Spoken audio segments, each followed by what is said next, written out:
Chapter 178. Don't be dissatisfied because of the Alliance's restrictions on you. It's because we've entrusted too much to you. Your astonishing rate of growth has given us hope of success. If you can fully utilize the eternal and creator throne of God and the sun-moon divine snail shield, these two supreme divine weapons, then even the demon emperor may not be able to contend against you. Long Houchen silently nodded. Grandfather Yang, I've never blamed the Alliance. I know everyone is doing this for my own good. Don't worry, I'll definitely pay attention to my own safety and won't easily take risks. Yang Haohan smiled faintly and said, That's good. No matter what, although you disobeyed the military order today, your performance also helped us obtain a great victory. This rare victory will further weaken the enemy's strength. It will make our dragon-resisting pass more stable. Old Long, how about this? From now on, let these two children participate in the dragon-resisting pass military conference. Since we're training a successor, we might as well take a bigger step. Long Tianyin nodded and said, All right. I'm going to hold a military conference soon, you two come with me. Yang Haohan said to Long Tianyin, Old Long, the news that Long Houchen has the sun-moon divine snail shield is very sudden. I'm going to return to the Alliance. The Holy War has progressed to this point, so we have to consider the future. I'm going to convene a meeting with the leaders of the 6 temples. During this period of time, the dragon-resisting pass will have to rely on you. Long Tianyin and Yang Haohan have known each other for many years, so he immediately understood the meaning of his words. Without hesitation, he nodded and said, Don't worry, I'm here. If we take 10,000 steps back, if it really doesn't work, then we can only, at this point, he paused. The two Knight of the Seal looked at each other with a bit of biting cold in their eyes. Long Houchen and Han Yu were shocked. Although Long Tianyin didn't say it clearly, they could hear some meaning from Long Tianyin's words. It seems that the Knights Templars still have a trump card that can contend against the demon army led by the 8 demon god. 6,000 years of accumulation is really extraordinary. After a simple exchange with Yang Haohan, Long Tianyin brought Long Houchen and Han Yu to the Knights Templars conference. There was no clear military division in the dragon-resisting pass. It was completely controlled by the Knights Templars. In other words, as a Knight of the Seal, Long Tianyin was equivalent to the military chief of the dragon-resisting pass. When Long Xingwu was still here, this position was originally passed on to his son by Long Tianyin. However, the relationship between Long Xingwu and his father was not very good. He had his own unique ideas. Therefore, after a period of time, he returned the power to command the army of the Knights Templars back to his father, and went to pursue greater power. At this time, the big conference room could be said to be shining brightly. When Long Houchen and Han Yu followed Long Tianyin into the big conference room, they could see at least 20 knights on a golden pedestal and some high-ranking Knights Templars wearing at least legendary grade armors. Long Tianyin's authority in the dragon-resisting pass was unquestionable. As soon as he entered the door, all the knights stood up, their right fist hitting the left side of their chest, issuing a resounding metallic sound. Long Tianyin brought Long Houchen and Han Yu to the main seat. He first gestured to the high-ranking generals to sit down, and then he himself took the lead and sat down. Long Houchen and Han Yu, the two brothers, naturally did not have a seat, they just stood behind Long Tianyin. However, at this time, Long Houchen had become the focus of everyone's attention. The knight on a golden pedestal was an outstanding knight among the Holy Knight. They were quite familiar with each other. On the back of each golden base battle armor was the name of a powerful Holy Knight, and Long Houchen was obviously not familiar with these veteran Holy Knight. However, on the battlefield before, Long Houchen could be said to have bloomed the most dazzling brilliance. The shock brought by the 7-colored golden light, the valiance of killing 2 demon lords, and the heroic feat of mobilizing the morale of all the Knight of the Dragon-resisting pass, all of these were deeply remembered in the hearts of these high-level Knights Templars. Therefore, although they did not know who this newly promoted knight on a golden pedestal was, they all unanimously cast him a friendly gaze. After seeing everyone sit down, Long Tianyin said in a deep voice, "Today we obtained an unexpected victory, once again defusing the demon's attack. I see the glory of the knight in everyone. Let me introduce you to the two people behind me. Han Yu, I believe you have all met him. He is your junior, and also the only grandson of the Holy Knight Elder Han Qiu, who is currently overseeing the Alliance and handling all kinds of affairs. After my discussion with the Alliance Master, from today onwards, he is also qualified to join all military meetings of the Dragon Resisting Pass as an observer." None of the knight opened their mouth, they just silently nodded. Not to mention Han Yu's identity as the grandson of the Holy Knight Elder Han Qiu, his own performance after the start of the Holy War was enough for these high-level generals to approve of him. Courageously killing the enemy, properly commanding. At the age of less than 30, he had already become a 7th Order Temple Knight, so it was not surprising that he received special treatment from the temple. Everyone could see that Long Tianyin wanted to cultivate Han Yu to become the main reserve talent of the Knights Templars. With such outstanding achievements, it was very likely that he would become the next Knight of the Seal in the near future. Han Yu took a step forward, respectfully performed a standard knight's salute to everyone present, and then retreated behind Long Tianyin. Long Tianyin turned his gaze to Long Haochen and said, "This is the newly promoted Gold Essence Knight. He is wearing the number 12 Gold Essence base battle armor. I believe everyone has just seen his performance on the battlefield. As for him, I can't introduce him to you now. You can call him Jingjin number 12. The strength that he possesses, including the powerful shield that everyone saw on the battlefield just now, were all obtained by his own ability, not by the temple's support. I announce that he will temporarily take the position of the Holy Knight Elder, and command the Mithril Foundation Knight in the pass." As soon as this announcement was made, there was a sudden burst of discussion. Even Long Haochen himself was shocked. He had never thought that his grandfather would actually entrust such an important task to him. The Holy Knight Elder? Among the Knights Templars, apart from the few Knight of the Seal and the Elders of the Temple, his position was already the most respected. An elder sitting next to Long Tianyin said, "Temple Master, isn't this a little too hasty? Moreover, we are not familiar with this newly promoted knight on a golden pedestal." This elder was one of the few people present who did not wear armor. He had short white hair, was tall, and wore a long white robe. When he opened and closed his eyes, golden light shone. His aura was completely restrained. Even with Long Haochen's spiritual power, he couldn't detect his true cultivation. There was a faint layer of twisted light film around his body. Long Tianyin said to the elder, "Brother He, this decision was made after I discussed with the Alliance Master. Jingjin number 12 is a retired demon hunter, and has made an extremely special contribution to the Alliance. He is completely worthy of this position." The white-robed elder nodded slightly and didn't say anything else.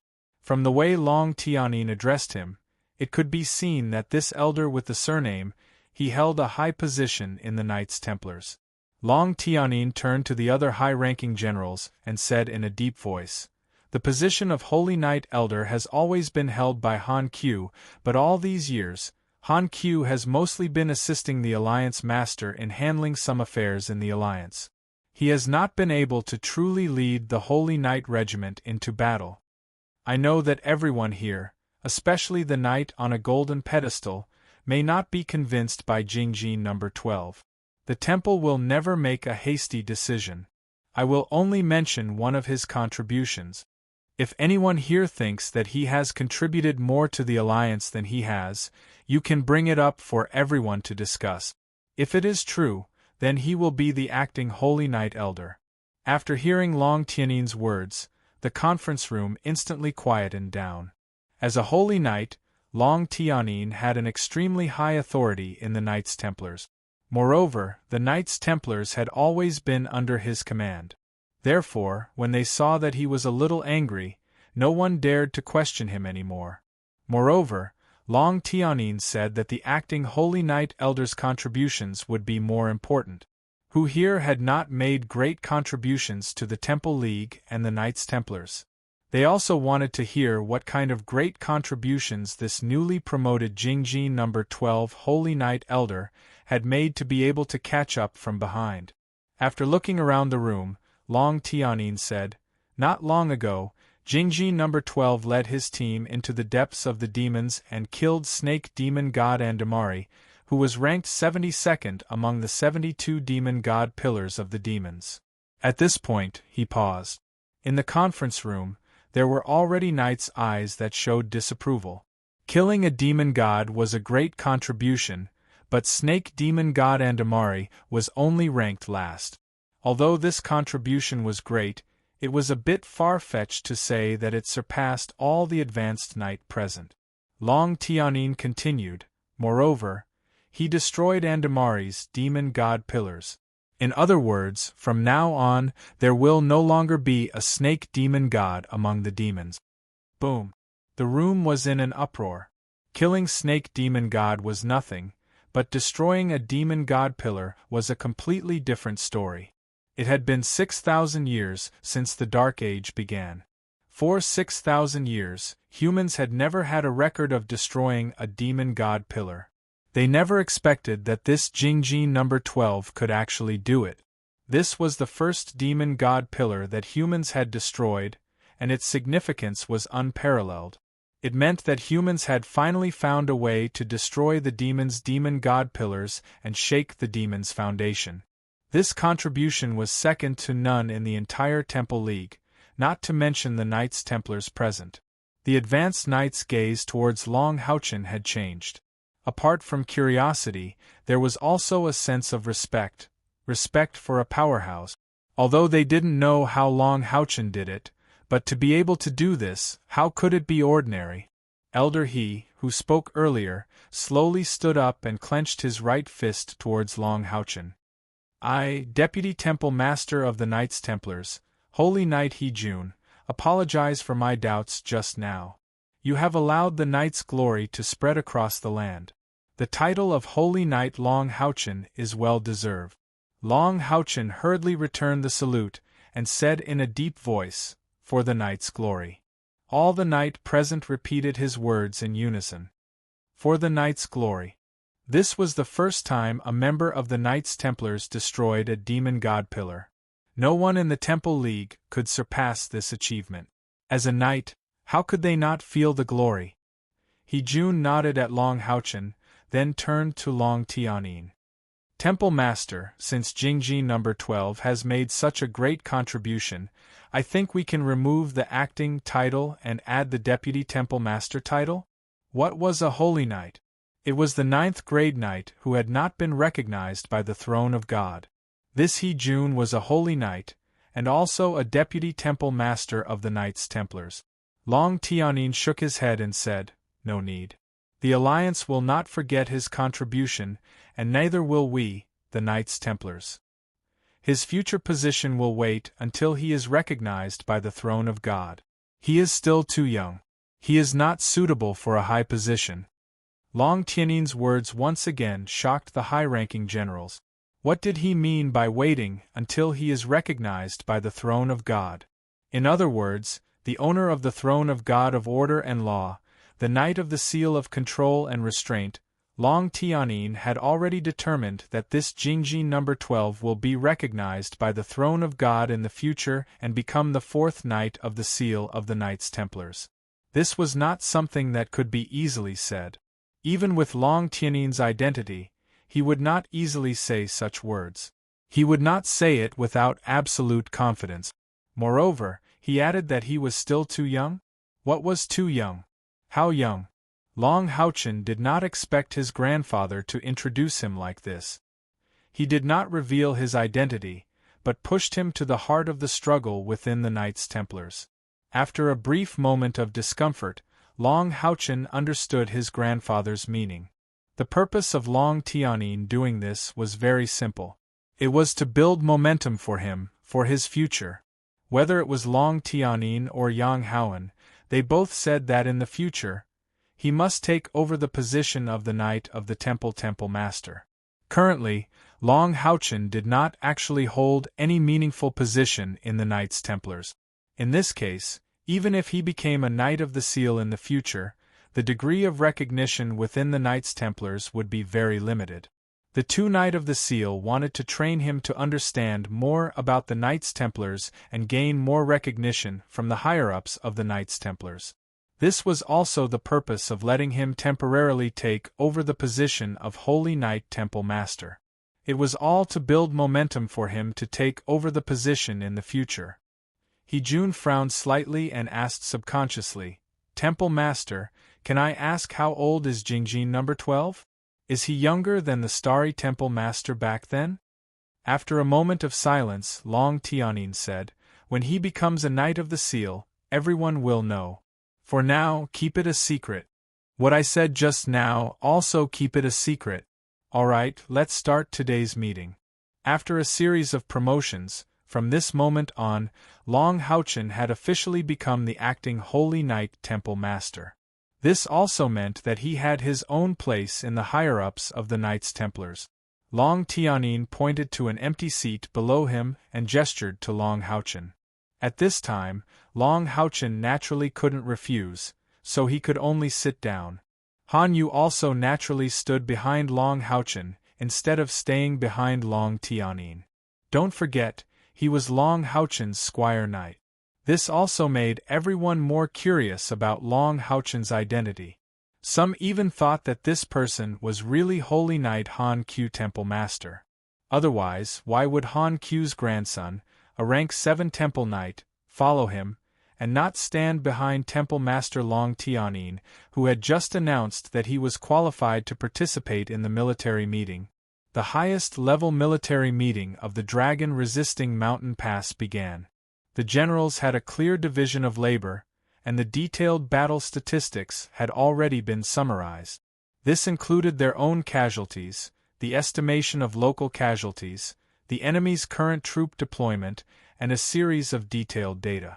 At this time, Long Haochen was just a bystander, but he understood why his grandfather brought him here, so he listened very seriously.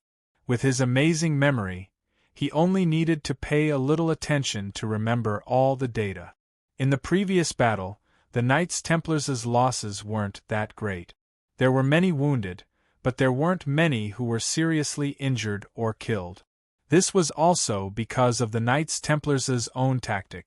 Because this was a war of attrition, the Knights Templars placed great importance on healing after a large number of casualties at the beginning of the Holy War. The wounded soldiers would immediately be replaced for treatment, and they wouldn't fight to the death. After all, although the total strength of the Knights Templars couldn't compare to the demons, the dragon-resisting mountain pass's natural stronghold didn't need too many soldiers to defend the pass. Not more than 20,000 people. Fighting in cycles and reducing casualties as much as possible, this was the most fundamental strategy formulated by Long Tianyin. From the current situation, the reason the Knights Templars could last for so long was inseparable from this strategy. Of course, this strategy had its advantages and disadvantages. The disadvantage was that the soldiers' morale wasn't high, and it was difficult to deal a heavy blow to the enemy, so they could only passively take a beating. After listening to the summary statistics, Long Tianyin said in a deep voice, "According to our investigation, the demons' food supply has reached the point where they are straining to make ends meet. Today's attack and defense battle was to continue weakening our strength, and at the same time, to create food for their own side. However, they didn't expect the situation to change. The result was that they were defeated and didn't receive any food supplies. Therefore, I estimate that after the demons adjust, they will soon carry out the next attack. Therefore, everyone must be vigilant and continue to defend. The demons still have about 23 regiments outside the pass. But they are all quite strong. Especially until today, the 3 Emperor's Legion have never moved, and have always been a huge threat to us. Due to the pressure brought by them, we can only adopt a passive defense strategy. But now, as the demons are affected by the environment and their strength is constantly weakening, it's time for us to change our strategy. From the original passive defense to a combination of offense and defense. Hearing Long Tianying's words, the expressions of all the high-ranking officers of the Night Temple unexpectedly became excited. Not a single one of them objected, and from the looks of it, they seemed to be rubbing their fists in anticipation. It was no wonder that they were like this. They were suppressed in the dragon-resisting mountain pass for a whole year and a half. They were always in a passive defense, and the demons attacked whenever they wanted, while the Knights Templars didn't even counterattack once under the command of Long Tianying. Today's battle was not only a victory for the Knights Templars, but it also provoked the fighting spirit in the hearts of the Knight Templars. They were already somewhat unable to hold back, and when Long Tianying said that they would change their strategy, they naturally felt a strong sense of excitement. Deputy Temple Master Hejun said, "Temple Master, I agree with the combination of offense and defense, but we still need to think about it at length. We must not be careless. Of course, protecting the dragon-resisting mountain pass is the most important thing for us." Long Tianying formulated a passive defense plan. Although the Knights Templars who were in favor of the war didn't agree with it, with his position in the Knights Templars, who would dare to oppose it? And Hejun himself was his most staunch supporter. After a year and a half, the facts proved that Long Tianying's strategy was correct. Although the soldiers of the dragon-resisting mountain pass were suppressed very sullenly, the casualties of the Knights Templars were always maintained within a safe range. And the casualties of the demons were constantly increasing. Especially after they were cut off from food supplies and had to rely on eating corpses as food, their losses were even greater. The harsh environment was also playing a greater and greater role in weakening them. Long Tianying nodded and said, "I have an idea, let's discuss it. With our current situation, as long as Samikina doesn't mobilize the 3 Emperor's Legion, our defense will not have any problems. Even if he mobilizes them, if we fight to the death, the possibility of both sides suffering losses is higher. As brother he said, even if we want to attack the enemy, we must ensure that the dragon-resisting mountain pass is firmly defended. At the same time, we must avoid casualties as much as possible. Therefore, I suggest that we adopt a blitzkrieg strategy, using the most elite Knights Legion to launch a sneak attack on the enemy, effectively killing and injuring the enemy, while at the same time ensuring our own safety. Thus restraining the demons, weakening their strength one step further." Hejun nodded, "I agree with the Lord's suggestion. It is impossible to mobilize a large number of troops to fight the demons head-on, that is equivalent to giving up our own advantages. But using small elite troops to launch a sneak attack on the demons is very desirable." Long Tianying said, "Everyone can express their own views. If you have any good ideas, you can speak them out and discuss." The following process was not about discussing ideas, but set off a climax of requests for war. Almost all the generals expressed their willingness to lead elite troops to launch a sneak attack on the demons and inflict heavy losses on the enemy. The atmosphere of the whole meeting became unprecedentedly enthusiastic. Strategy and tactics were gradually perfected and formulated. But the real executors could only be a few people. And among these executors, there were Long Houchen and Han Yu. The night was pervasive, and the whistling northern wind made whining sounds from time to time. In the demon camp, except for the 8 demon god pillars that were still flashing with light, it was quiet. In such cold weather, even the most domineering demons would shrink in their own tents. The number of patrolling soldiers was also very small. After all, it had always been the demons who attacked, while the Knights Templars were like a turtle shell, never leaving the stronghold. This naturally formed a kind of inertia. The cold outside the dragon-resisting mountain pass could reach below -40 degrees at night. Drops of water would turn into ice. Even if they ran outside to pee, they might turn into an icicle before they even landed on the ground. This kind of cold had a great impact on both the demons and humans. In order to take care of the northern battlefield, the demons deployed almost all the thick tents they could to this side. As much as possible, every demon soldier slept in a tent. In the beginning, it was really a bit difficult. Millions of elite troops were gathered here, and it was really not easy for the barren demons to have tents to sleep in. But as the Holy War continued, the number of casualties continued to increase, and at the same time, the demons were constantly changing and redeploying troops.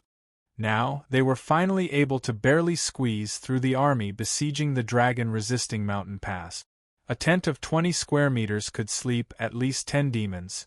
Even the bear demons had to squeeze in 4 or 5. It was definitely rubbing shoulders. However, this also had its advantages, at least they could keep each other warm.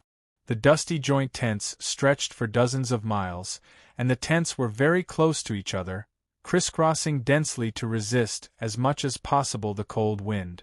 The demon god of necromancy Samakina was worthy of being one of the 5 pillars of the demons. He did not let the high-grade demons live in the core of the camp, but instead let the higher-grade demons live in the periphery, while the inner part was for the relatively low-grade demons. Among them, the 3 major armies of the God Emperor were stationed in 3 directions of the joint camp. This was obviously not just because the high-grade demons were better at resisting the cold, but more importantly, once the humans really took action against the demon camp, it would be easier for the high-grade demons on the periphery to react, and they would be more able to resist the humans' attack. This arrangement also made Samakina unanimously supported. Not long after the bear demons Sahaba and his 3 companions entered the tent. The 4 bear demons' movements were very consistent, huddling together in the tent, which was quite small for them, and each bear demon covered his stomach with his hand. Hungry. The bear demons, who were huge in size and had amazing defensive power, were like a fortress on the battlefield, and their appetite was also extremely amazing. However, they had not eaten their fill for several days. The stored corpses were almost finished, and today, the 4 of them only got the thigh of a mad demon. For them, this was not even enough to fill the gaps between their teeth. However, food was too scarce, and they could not do anything about it. With the 8 demon gods here as deterrents, who would dare to cause trouble? Wouldn't that be courting death? Therefore, as soon as the sky turned dark, they quickly went into the tent to rest. The situation of Sahaba and the others was still considered good. They belonged to the God Emperor's 4th army, and relatively speaking, they were definitely given priority treatment in the entire demon army. Some of the lower-grade demons had even not eaten for 1 or 2 days. Originally, the demon army should have been able to replenish enough food in the previous battle, but who would have thought that the sudden change would force Samakina to order a retreat? The number of corpses that could really be brought back was very small, completely not enough to make up for the shortage of food, and no one knew when the next batch of food would arrive from the rear. The high-ranking demons also knew that if this continued, this army would die here sooner or later. However, it was an order from His Majesty the Demon Emperor himself, so what could they do? From the start of the Holy War until now, in just a short period of 1.5 years, the total number of demons in the army of tens of millions had been reduced by 1/3, and millions of demons had died in battle. Although the blow to the 6 major human temples was also huge, in terms of the number of casualties, the demons were at least 5 times more than the humans. Moreover, this ratio was constantly increasing. The Demon Emperor's heaven-defying demon dragons, moon devils, and star demons had never appeared on the battlefield, and this became the biggest problem restricting the demon army from breaking through. Many demons' generals and demon gods did not understand. In their opinion, as long as the demon emperor was willing to fight in person, then it would not be a problem to break any human fortress. How could they know that the demon emperor had never thought of exterminating the entire human race, but only wanted to greatly weaken the strength that humans had accumulated for thousands of years? The 4 bear demons huddled together, groaning. When they were hungry, their bodies would be weak. Moreover, the weather outside was so cold. Even if their bodies could withstand the harsh cold, the cold weather would also increase the consumption of their physical strength, which would make them hungry even faster. Sahaba let out a low roar. I'm starving. If this goes on, this father will go out and kill a few to eat. Killing a few was obviously not aimed at the dragon-resisting mountain pass. He did not want to throw away his life. Since it was not aimed at the dragon-resisting mountain pass, it was naturally aimed at the demons themselves. The bear demons next to him listened to Sahaba's words, and a green light appeared in his eyes. How about Mad Demon? Mad Demon's meat is very chewy. If we get 2 Mad Demons, it will be enough for us to eat. If this goes on, even if we don't freeze to death, we will starve to death. I don't want to become food for other races. Although the demons would eat corpses, there was one thing they would still pay attention to, that is, no race would eat the corpses of their own warriors. This was their final bottom line. The eyes of the several bear demons lit up. The strength of the mad demons was naturally far from being comparable to them, and there was no comparison between races. The bear Veilfar was here, and the mad demons did not have a demon god. Therefore, even if they were discovered, the bear demons of the Emperor's Legion would not suffer any loss. Demons lived in a world where the strong preyed on the weak. Outside the tent, the biting cold wind whistled, causing the tent to sway slightly. Although the tent was thick, it was only used to resist the cold wind. To truly resist the cold, they still had to rely on their own body temperature and thick fur. An ominous glint flashed in Sahaba's eyes. Let's go. We can't starve to death. We're noble bear demons. What's the big deal about eating 2 mad demons? Isn't it only right to use their lowly lives to extend our noble lives? Hearing his words, the 4 bear demons, whose eyes had turned green with hunger, could no longer hold it in. They quietly crawled out of the tent. As soon as they came out of the tent, the 4 bear demons could not help but shiver. The cold wind cut their fur like knives. Although it could not directly hurt them, it instantly swept away the temperature on the surface of their fur, and the biting chill quickly penetrated into their thick skin. Let's go. Sahaba made up his mind and walked in the direction of the mad demon's tent with his 3 companions. Because they belonged to the Emperor's Legion, the tent was stationed at the outermost area. The bear demon had thick skin and was the most resistant to the cold. Therefore, if they wanted to find trouble with the mad demons, they had to enter the inside of the tent. At this time, suddenly, Sahaba seemed to feel something. Do you smell it? There seems to be some special smell. Sahaba stopped and looked back in doubt. Under the biting cold wind, the outside of the tent was dark, and nothing could be seen. They could only vaguely see the bright lights of the dragon-resisting pass in the distance. But because the distance was too far, the light of the dragon-resisting pass obviously could not reach them. Another bear demon said, Sahaba, you must be very hungry.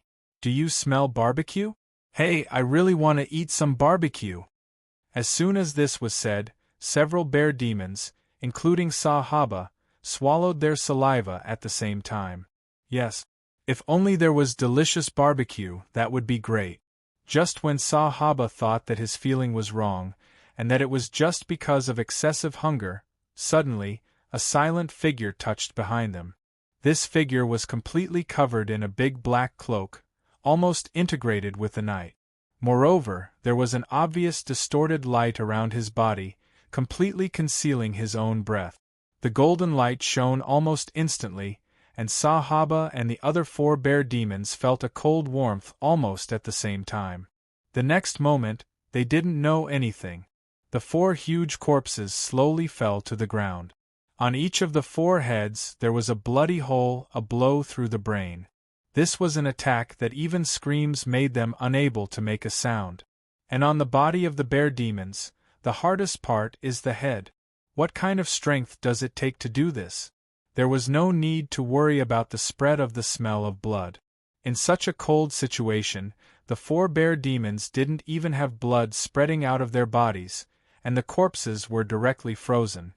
The black figure waved his hand gently, and black figures, also covered in cloaks, quietly crept up and lined up horizontally under the command of the man in black. The black figure slowly took off the cloak on his head, revealing an old face. Wasn't it he, June, the deputy temple master of the Knights Templars? At this time, hidden under his black cloak was a shining orange armor, but he didn't wear a helmet. There were a total of 50 people who came with him, and each of them had the fluctuation of a distorted halo. This distorted halo was somewhat similar to Long Houchen's spirit shield. It was a special equipment to hide one's breath and figure.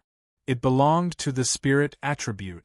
Among the 6 major temple, the Knights Templars was second only to the Magic Temple in terms of wealth, so they had a lot of this special spiritual equipment.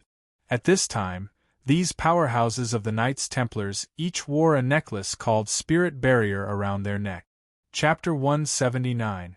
The spiritual barrier necklace could produce a strange spiritual magnetic field that could distort all spiritual detection. It also had a miraculous shielding effect against area of effect spiritual detection.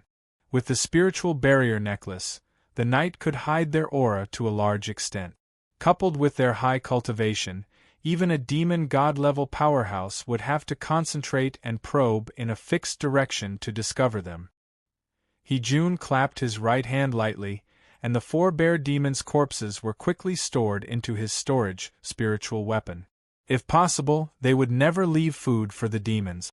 Looking at the sky again, June raised his right hand in the air and made a few hand gestures. The knight who came with him immediately reacted and dispersed silently. They hid in the dark night. It was as if the cold wind had no effect on them at all. A faint chill flashed across June's eyes. With a flick of his wrist, a fist-sized dark golden metal ball appeared in each of his hands.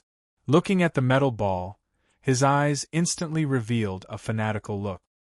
He lifted his head to look at the 8 gigantic demon god pillars in the center of the military camp.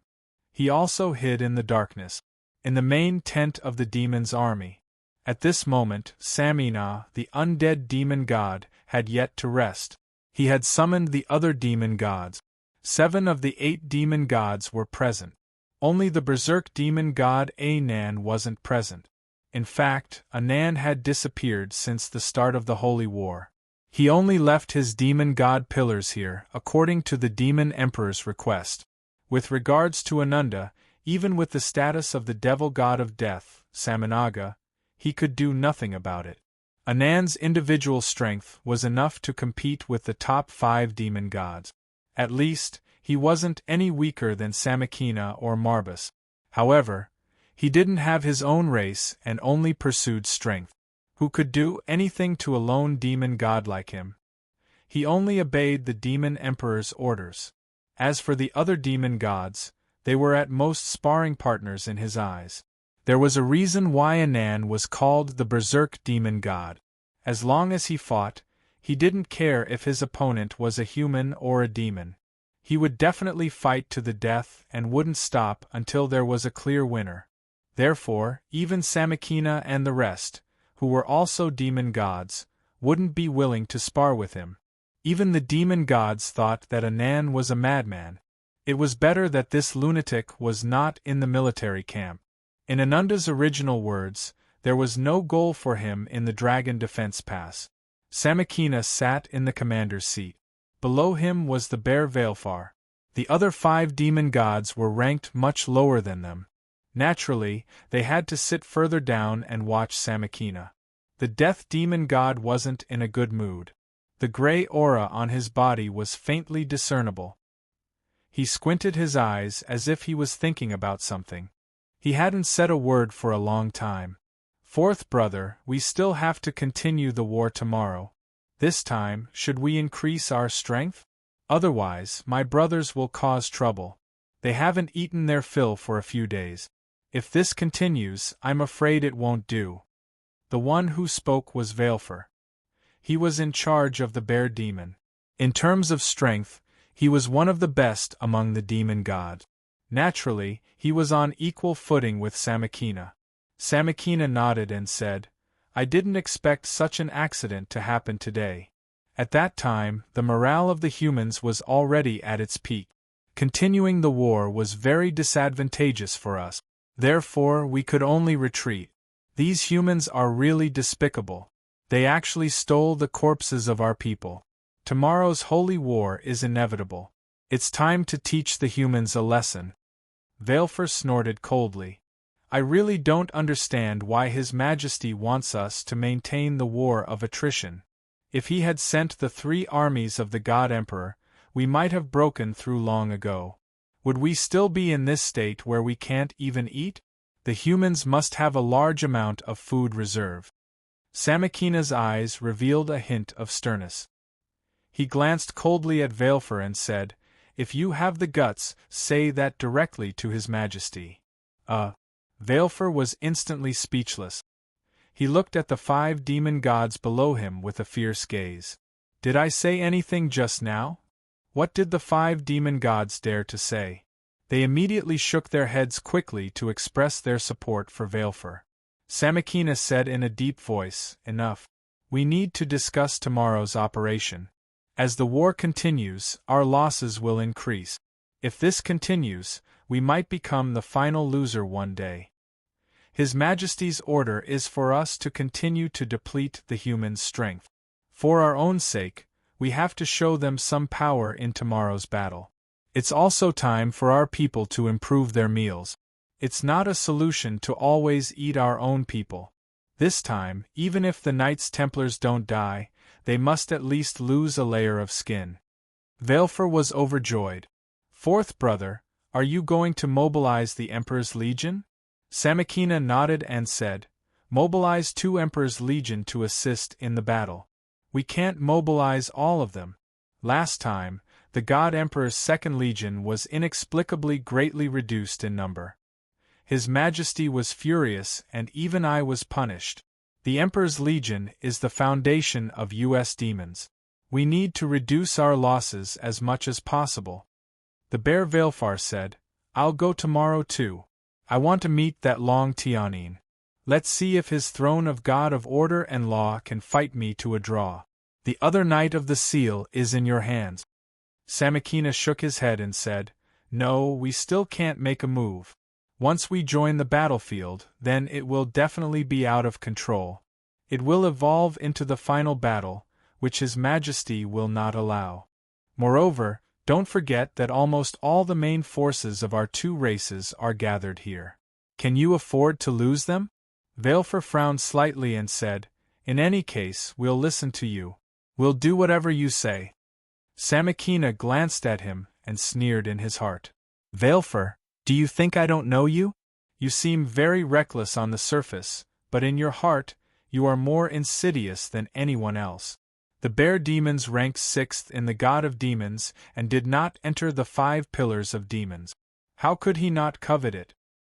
He was not that Anan who only pursued personal strength improvement.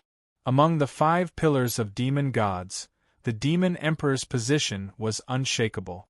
They were also well aware of the terrifying strength of the moon demon Agars. As for the star demon, there was no need to mention him.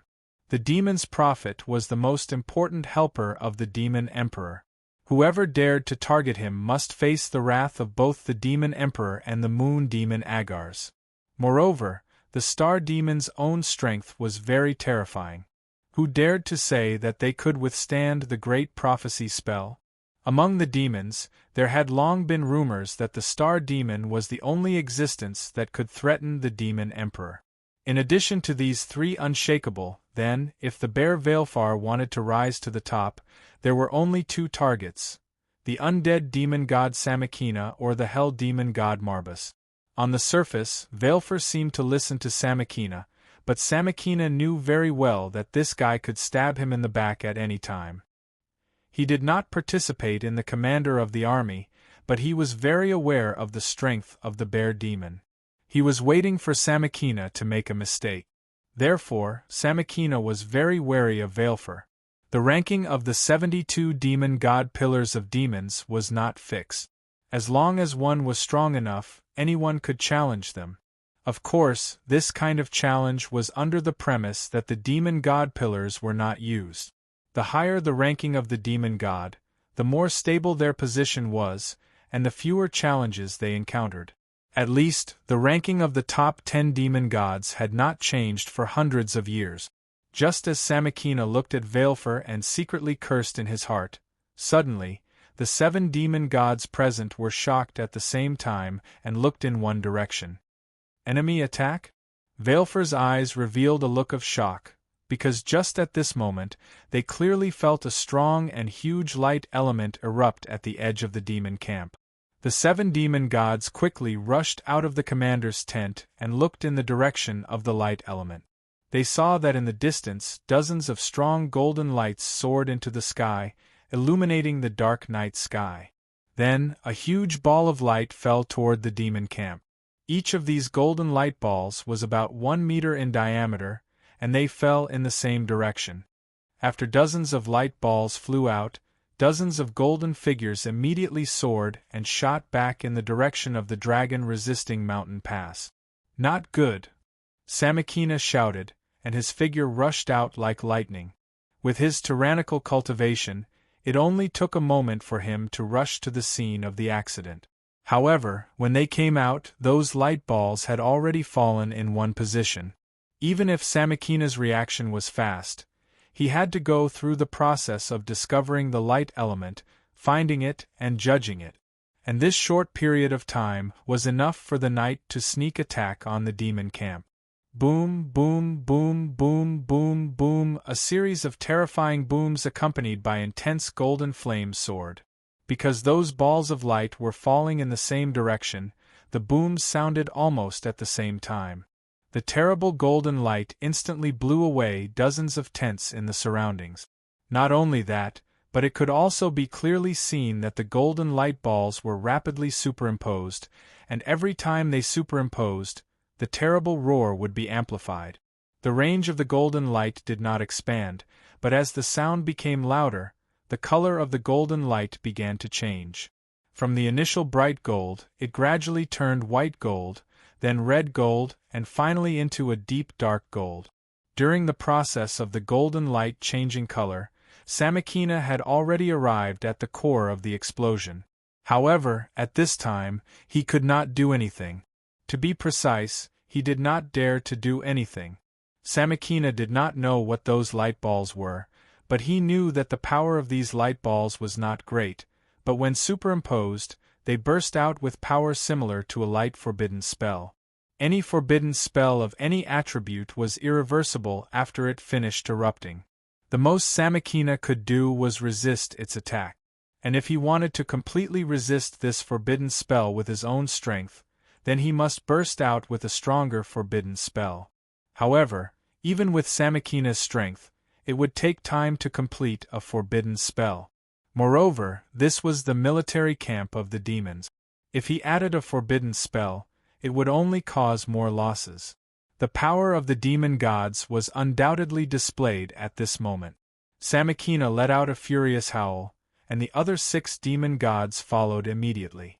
Faced with this terrifying light forbidden spell attack after superimposing, the 7 demon gods quickly occupied 7 different positions, and their bodies erupted with extremely intense light rays at the same time. At the core of the military camp, the 7 demon god pillars shone brightly at the same time, and 7 huge pillars of light shot toward the 7 demon gods. Each of them made a pushing motion with their hand. It could be seen that the light emitted by the necromancer demon god Samakina and the demon god pillars were gray in color, while the bear Veilfar's body emitted yellow light. This did not mean that they were not of the darkness attribute. It was precisely because of the difference in color that they were more powerful. Different colors represented different directions of strength. Only after one's cultivation broke through to the 9th level would one's spiritual power emit a color that was compatible with one's nature and ability, surpassing the limits of attributes. The spiritual power light emitted by the 7 demon gods were all different, which meant that they were all above the 9th level. Coupled with the enhancement of the demon god pillars, one could imagine how terrifying their combined strength was. The 7 different colors of light erupted at the same time, producing an extremely powerful, or even terrifying, force. The 7 rays of light shone at the same time, forcibly suppressing the golden light forbidden spell that had already erupted within a certain range, preventing it from spreading. Since they could no longer stop the forbidden spell, they had to suppress its destructive power within a certain range. The damage of light attribute forbidden spells to the demons was too great. Within a diameter of about 200 meters that the golden light had covered, the densely packed tents of the demons turned into ashes one by one. The powerhouses of the Emperor's legion inside the demons desperately resisted while screaming. However, they still turned into ashes one by one. Even the bear demon, who had a strong defense, could not escape the same fate. This was the result of the forbidden spell not spreading. If it had spread to a diameter of 1,000 meters, the destructive power would have been too terrifying. The expressions of the 7 demon gods were extremely ugly. The 7 of them resisted the light forbidden spell together, and the impact they received was still bearable. After all, they had their demon god pillars here, and they only needed to consume a certain amount of spiritual power. However, seeing a large number of elite Emperor's Legion soldiers perishing under the forbidden spell, and not even dying on the battlefield, one could imagine their anger.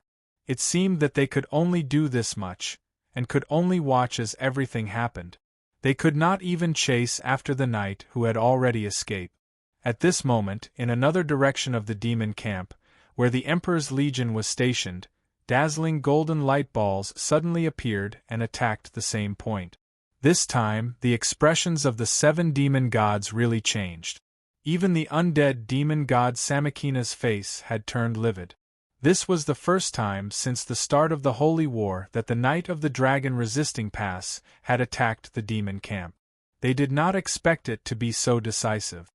Although they still didn't know what method the humans used to achieve this kind of attack that was as powerful as a forbidden spell, the power of this ambush could be said to be unleashed to the greatest extent in the middle of the night when the demons were all curled up in their tents out of fear of the cold.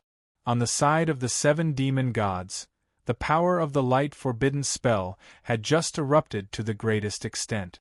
Just when they needed to go all out to restrict it, the other side launched an attack. This was obviously planned long ago. The Holy War had been going on for more than a year. Just as the demons had a very deep understanding of the defense and strength of the Knights Templars, humans also had a very good understanding of the demon army. There was no doubt that the demon army had an advantage, but some of their disadvantages and problems had also been clearly seen by the powerhouses of the Knights Templars. Not to mention others, just the dense formation of the demon camp itself was a big problem. If they could use fire to a certain extent, it was not impossible to burn down the camp. Of course, with the strength of the powerhouses of the demons, if they only used fire, then they could at most destroy a part of the camp. It was obviously not enough to hurt the Emperor's Legion on the periphery. Therefore, the Knights Templars had never launched a surprise attack. For a surprise attack, only the first time would have the best effect. It took time to paralyze the enemy, and the attack needed the most powerful blow. If they acted rashly, they would only alert the enemy. The Knights Templars had been holding back until now, and their counterattack finally broke out. There were also more than 50 figures. After throwing out those dazzling balls of light, they didn't linger and immediately turned around to leave. They quickly flew away. Just like that, the terrifying superimposed forbidden spell exploded in another direction of the demon race's camp. A strong golden light erupted in the Emperor's Legion camp, forming a huge golden mushroom cloud. The terrifying golden color spread in all directions at an alarming speed.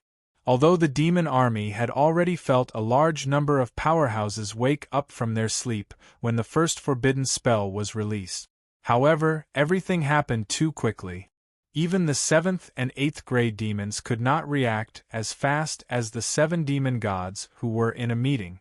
Under the pressure of hunger and cold, they had already fallen asleep. When they felt the sudden appearance of a huge light element aura, most of them were just woken up from their sleep. They did not even have the time to rush out of the camp before the second wave of attack appeared.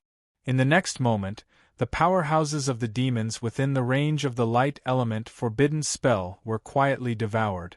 They were completely obliterated by the light element fire. The light element fire was also fire, and it could also spread. This second forbidden spell was not restricted by the demon gods, and it spread wildly to the periphery. Even if its power was not enough to kill the demons after it had spread to a certain extent, it could still set the tents on fire. The entire demon camp had become chaotic because of this surprise attack. At this moment, the third wave of attack from the Temple League Knight appeared. "Do it!" Long Houchen shouted. In each of his hands, he held a dark golden metal ball. Dense spiritual power was instantly injected into the metal ball, and he threw it out after locking onto the position he had locked onto. As the light element's spiritual power was injected into the metal ball, it suddenly blossomed with a huge golden light with a diameter of 1 meter. Behind him, 50 knights shrouded in black cloaks attacked at the same time, and a large number of golden light balls flew out. Their third wave of attack also appeared in the Emperor Legion, but the location of the attack was closer to the interior of the demon camp. After a series of golden light balls were thrown out, Long Houchen immediately gestured for retreat. "Boss, why don't we take advantage of the chaos of the demons and kill them?" Han Yu's voice sounded in Long Houchen's ears. Long Houchen shook his head decisively. "The forbidden spell's duration won't be too long. Our goal is only to launch a sneak attack. Retreat immediately. Otherwise, when the 7 demon gods react, we won't be able to leave even if we want to." Although he was anxious to complete the mission of 10 million merit points, it was equally important to protect his own safety. It could be said that his life no longer belonged to him alone, but to the entire alliance. Therefore, he didn't have the slightest desire to fight, and immediately led the 50 knight to retreat towards the direction of the dragon-resisting pass. This sneak attack was planned during the military meeting. The goal was simple and direct. It was completely aimed at the demons and the Emperor Legion. Although the 3 demon Emperor Legions had never been involved in the battlefield, there was no doubt that they were a threat to the dragon-resisting pass. After more than a year of investigation, the Knights Templars had already figured out the location of their encampment, and even knew the location of the infernal demons that were used for magic attacks. For example, the infernal demons that were attached to the back of the demons during the attack during the day actually belonged to the Emperor Legion. As a magic soldier, they were the biggest threat to the dragon-resisting pass. Therefore, the main goal of today's sneak attack was to target the Emperor Legion and the infernal demons.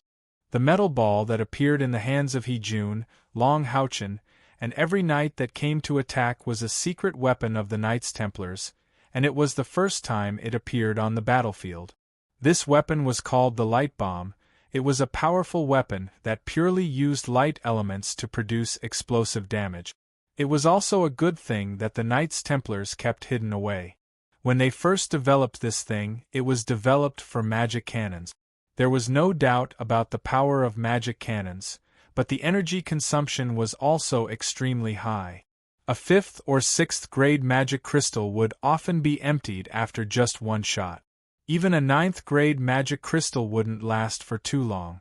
Therefore, the Alliance thought of developing practical artillery shells, using some metals with strong elemental affinity and some low-grade magic crystals to produce it. If it was successful, it would definitely greatly enhance the effectiveness of magic cannons in actual combat. After many years of research, all kinds of problems kept appearing, but they still couldn't find a solution. During the research of the Knights Templars, they created something like the light bomb. The light bomb couldn't be fired by magic cannons at all, because it would immediately produce a powerful explosive force after being stimulated. It would explode before it even left the chamber, or it would explode right after it left the chamber. It wouldn't pose a threat to the enemy at all, and would instead become a suicide weapon. However, in an experiment, the researchers of the Knights Templars suddenly realized that the light bomb they developed also had a benefit, and that was the ability to stack. When the power of the light bomb of the same quality exploded, more of them would produce a stacking effect, and the effect would continue to increase, increasing exponentially. This discovery immediately piqued their interest, and they picked up the light bomb that they were about to give up on. After continuous research and experiments, they finally realized that when the power of the light bomb was limited to the level of a 4th-grade light spell, the stacking effect would be the best, and it could be stacked continuously without any limit. Unfortunately, it still couldn't be fired by magic cannons. It could only be thrown by human hands, and it had to be someone with the light element to ignite it with the light element, throw it out, and then explode with a stacking explosive force.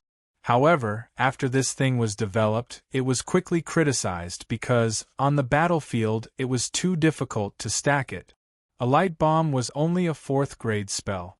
Once it was released, the enemy would most likely resist it immediately, so how could it be stacked? It could be said that, in a head-on clash on the battlefield, it was almost impossible for the light bomb to continuously stack and produce the power of a forbidden spell.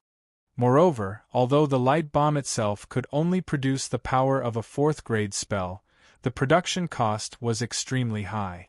Not only did it require master-level craftsmanship, but it also required the fusion of many kinds of precious metal powder, including mithril and light element magical crystals.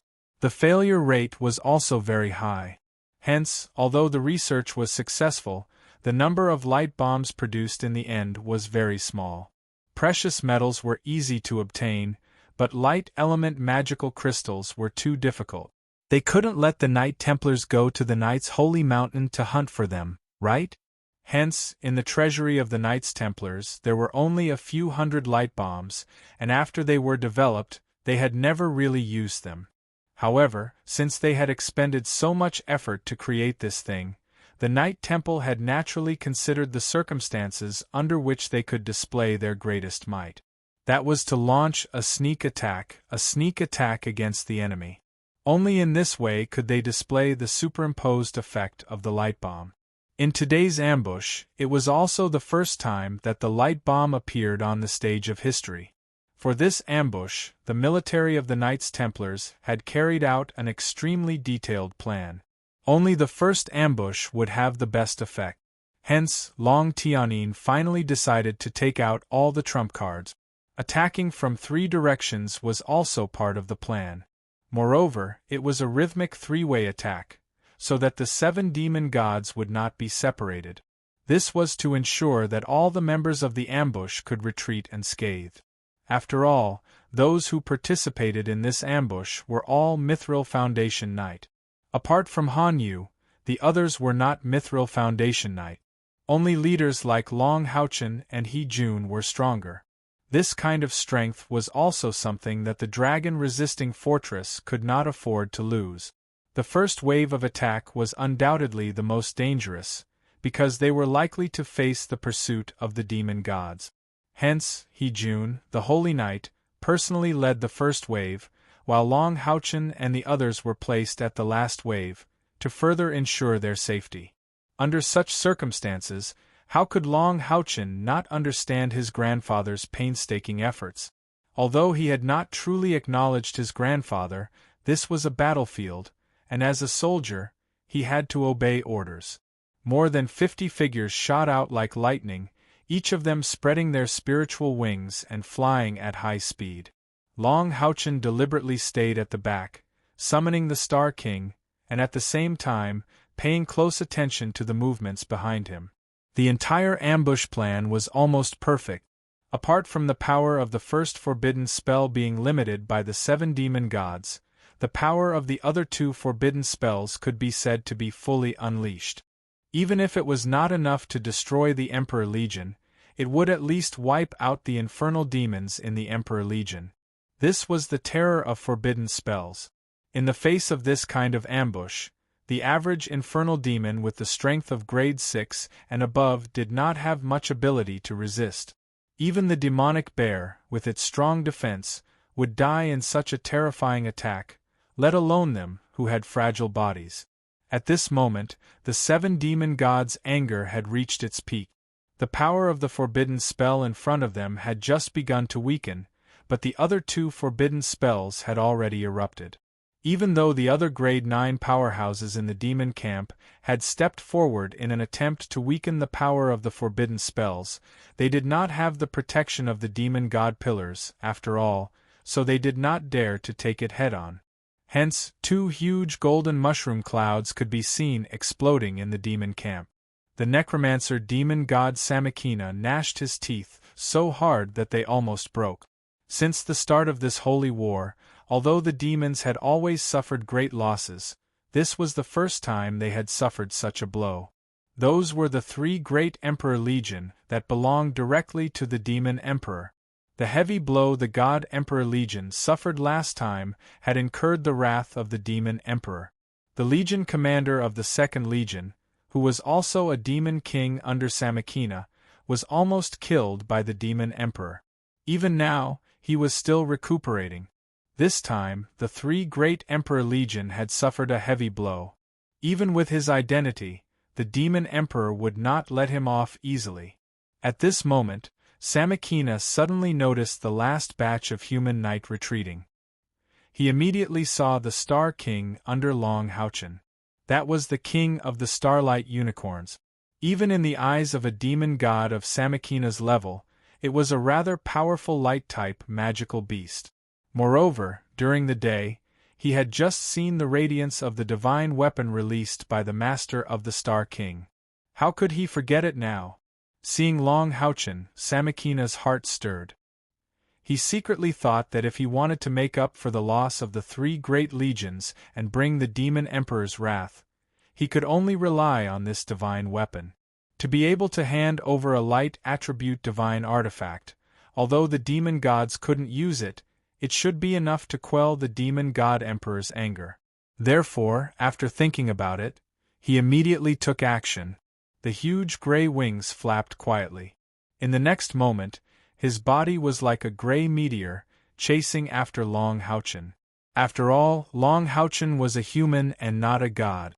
Naturally, he could not guess what the undead demon god Samakina was thinking.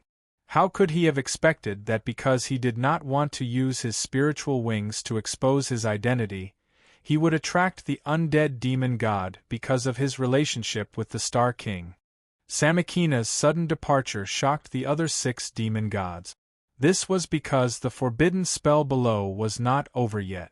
As soon as he left, the power of the forbidden spell immediately expanded, engulfing dozens of Emperor's Legion demons.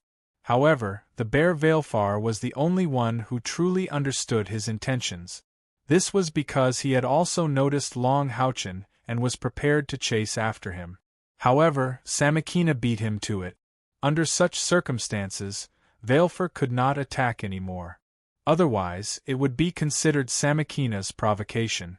Although he had been thinking about entering the top 5 demon gods, he was not willing to shed all pretense of cordiality with Samakina. He was very clear about the strength of the demons. Long Houchen was retreating with his companions. The other 2 teams had already returned to the dragon resisting pass. At this moment, he suddenly felt an indescribably terrifying pressure. This was the first time he had felt such a feeling. Even his father and grandfather had never felt such a thing. This pressure was not in terms of aura, but in the air. He only felt that the air around his body seemed to have become viscous. It was pressing down on his body from all directions. As a result, Star King's speed suddenly slowed down. That kind of omnipresent oppression seemed to want to forcibly crush him. Not good. Without looking back, Long Houchen could already guess what was going on. To be able to bring such pressure to the point where he could not even think of resisting, it could only be a demon god. Han Yu, you guys leave quickly. With a loud shout, Long Houchen immediately ordered Star King to turn around. At the same time, he released his ripple of light. At the same time, an orange-red light bloomed from his left arm, quickly protecting his whole body. The Sun-Moon Divine Snail Shield was indeed an existence that had the potential to become a supreme artifact. After releasing it, Long Houchen immediately felt his body lighten. The pressure on his body was greatly reduced. However, at this moment, he had already seen the demon god of death chasing after him like a meteor. He could not help but gasp in his heart. This was the demon god of death, ranked fourth among the demons. Even his grandfather admitted that he was not a match for him. A terrifying expert with an internal spiritual energy of more than 400,000. Above the 9th rank, each level was a step higher. The difference was not as simple as it seemed. Above the 9th rank, each level was equivalent to the addition of a new 9th rank, and this increase had to be calculated by geometric multiples. With Long Tianin's spiritual energy of more than 200,000 and the throne of God, it was only possible for him to fight against the demon god of death, Samakina. How could he resist? However, at this moment, Long Houchen could not retreat. No matter what, Star King's speed could not be compared to Samakina's. If Long Houchen was caught up by force, perhaps there would be no chance for him to resist at all. Moreover, he was the commander of this temporary army and the new acting Holy Knight leader. At this critical moment of life and death, how could he leave his comrades back to the enemy? Therefore, he had to stay and do his best to resist Samakina. Perhaps he really had to use that power again. Under the situation of not exposing his identity, apart from that, what else could help him escape from this battle that he was bound to lose? Chapter 180. Long Houchen had already made up his mind. In order to survive, he was afraid that he would have to use the Tower of Eternity again. Only by entering the Tower of Eternity would he have a chance to escape. But now was not the time. He had to think of a way to stop Samakina as much as possible for a period of time. At the very least, he had to let his companions leave successfully. Captain Han Yu also saw Samakina, but he did not feel the pressure in the air. The necromancer demonic god's only target was Long Houchen. He did not put them in his eyes at all. "Let's go, I have a way to escape." Long Houchen anxiously gave Han Yu a look. He knew that with Samakina's strength, the aftermath of one attack could very likely destroy a knight of Han Yu's level. Han Yu clenched his teeth. With his tacit understanding with Long Houchen, he naturally understood what the captain was hinting at. If he stayed, he would only become a burden to Long Houchen. He immediately turned around and quickly flew towards the dragon resisting pass with the other Mithril Foundation Knight. Unlike him, the Mithril Foundation Knight did not have any worries. In their eyes, Long Houchen was a powerful holy knight with a divine weapon. The strong would cover the weak. This had always been the tradition of the knight. What they needed to do now was to hurry back as soon as possible and not become a burden to Long Houchen. Feeling that his companions were quickly leaving, Long Houchen's heart quickly calmed down. He looked at the figure that was constantly enlarging in his eyes. He took a deep breath, put away the ripple of light in his hand, and slowly raised his left hand that was releasing an orange light. Long Houchen was very clear that the ripple of light, a glory-grade equipment, would not be able to play any role against the necromancer demonic god Samakina. They couldn't even withstand his full strength. Therefore, he could only put it away. At this moment, Long Houchen had no intention of taking out his two divine swords. Not only was it because they were still being nurtured and not suitable to be broken, but more importantly, if these two divine swords were to appear on the battlefield, then his identity would definitely be exposed. If that happened, then it would truly be a devastating blow to the Knight Temple. The Demon Emperor would never let him off. Therefore, Long Houchen had a clear plan. He would use the Sun-Moon Divine Snail shield to block Samakina and buy enough time for his companions to escape.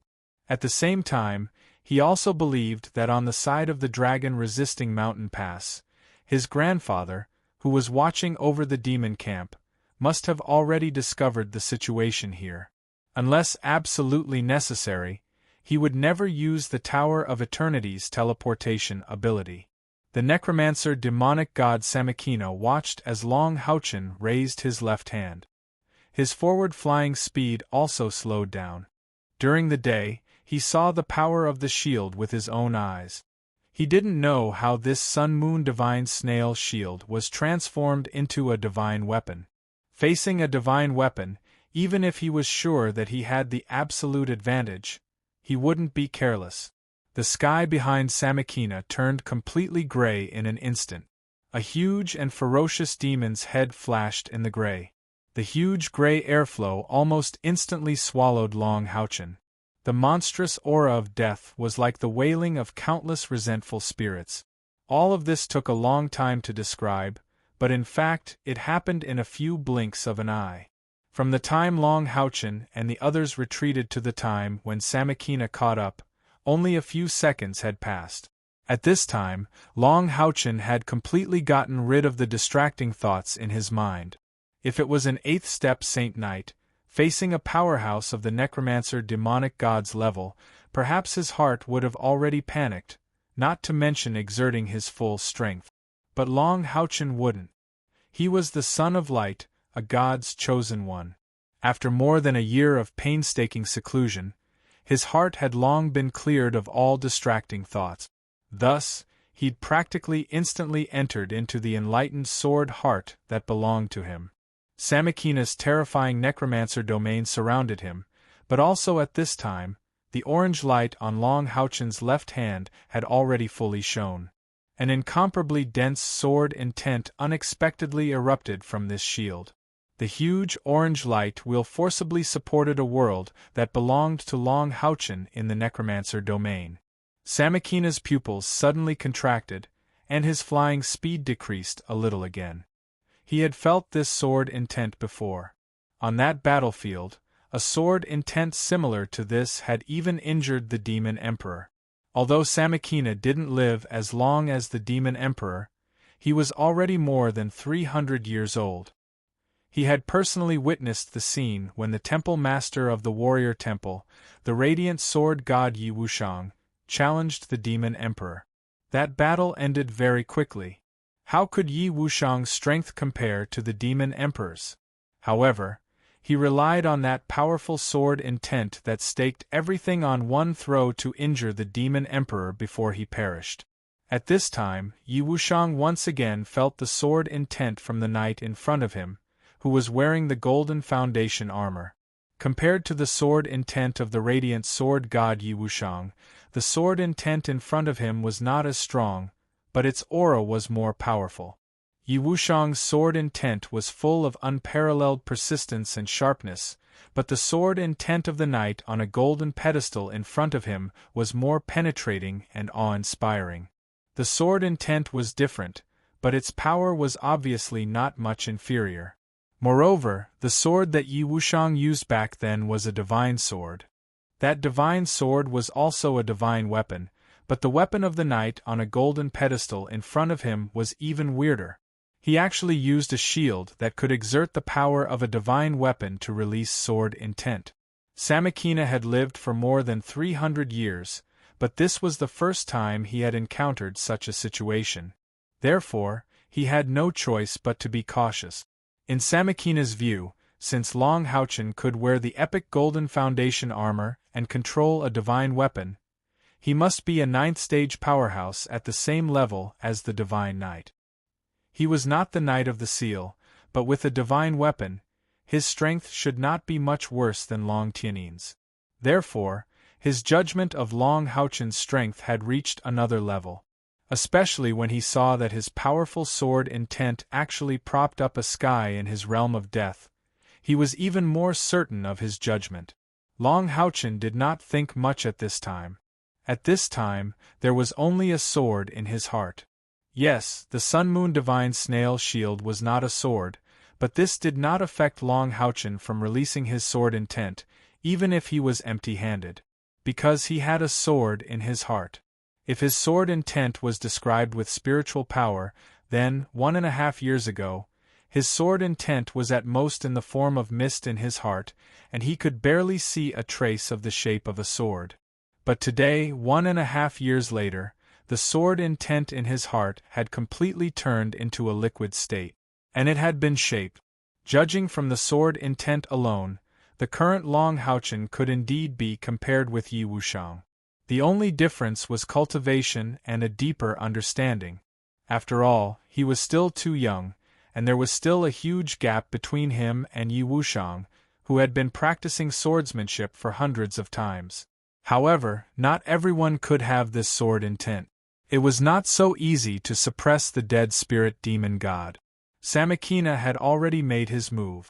Being afraid of Long Haochen's sword intent did not mean that he had given up on the divine weapon in his hand. On the contrary, Samakina was determined to get it, and he was determined to kill Long Haochen. Killing a holy knight of Knights Templars who had comprehended the sword intent was also a great achievement. Although the Golden Foundation armor could not be kept because of the special refining method of the Knights Templars, the spiritual core of a holy knight was a good thing. When there were more than 9 spiritual orifices, a panacea would be produced, also known as a spiritual core. Any powerhouse could continuously cultivate spiritual orifices, but there could only be one panacea. It existed in the first spiritual orifice. The effect of the panacea was far greater than the magic crystals condensed by the demons. After all, it was something that only powerhouses of the 9th rank could have. The demons had the ability to remove the attributes from the panacea and turn it into pure spiritual power. A panacea was equivalent to a life on the battlefield. This was true even for a powerhouse like the dead spirit demon god Samakina. The panacea could instantly replenish all the spiritual power to the user at a critical moment. It was an instant, and the replenishment was completely without any impact. Therefore, in the mouth of devil apothecaries, spirit pills were supreme-grade medicinal pills of the highest quality. The more powerful the Stage 9 powerhouse, the better the effect of the spirit pill produced. Among humans, the spirit core of a rank 9 powerhouse was not allowed. Once a rank 9 powerhouse died, they would be buried in a special cemetery. Only the top leaders of the Temple League knew about this place. Of course, this was also the biggest secret of the Temple League. Even if Long Haochen wanted to know, he would have to wait until the day he became the Temple Master of the Knights Templars. The huge gray hand tore through the air and instantly grew to a diameter of over 10 meters, grabbing at Long Haochen. When the hand first appeared, it was still in the form of a gray stream of air.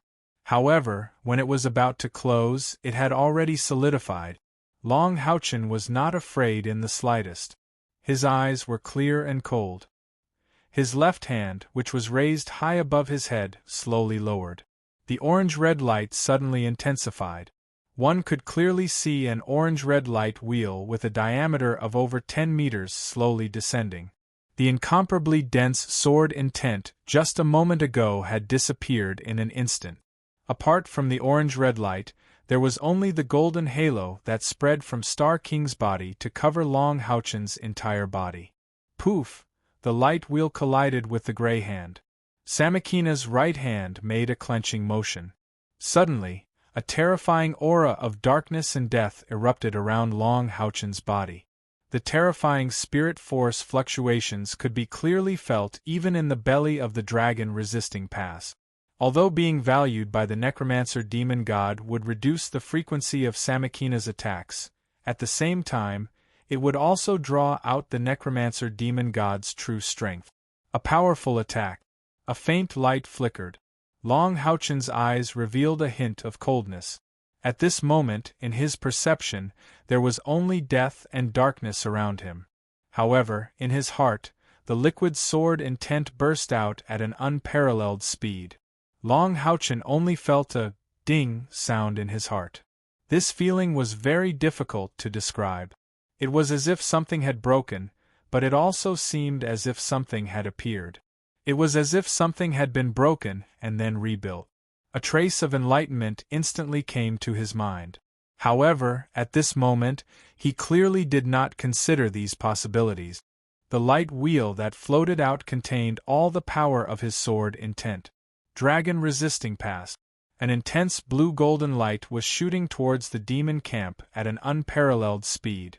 At this moment, Long Tianin's heart was burning. He never thought that Samakina would attack Long Houchen. In all the previous discussions, there were also calculations about the demon gods directly attacking. However, according to the calculations, the most likely moment for the 7 great demon gods to attack was at the beginning. If they did not care about the eruption of the forbidden spell, it was possible that they would attack the first wave of Night's attack.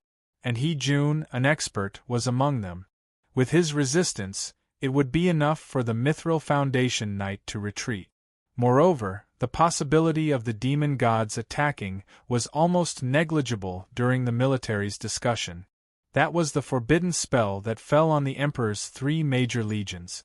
Even if the demon gods dealt with the first one, they would have to try their best to resolve the power produced when the other 2 erupted to reduce their losses.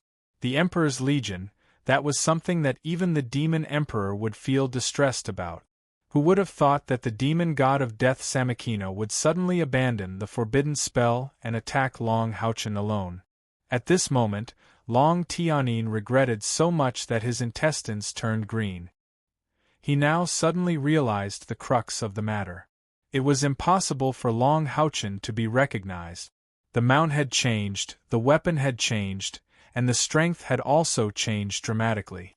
Unless Samakina had X-ray vision, it would be impossible for him to recognize Long Houchen. Then, there was only one explanation for his sudden attack on Long Houchen.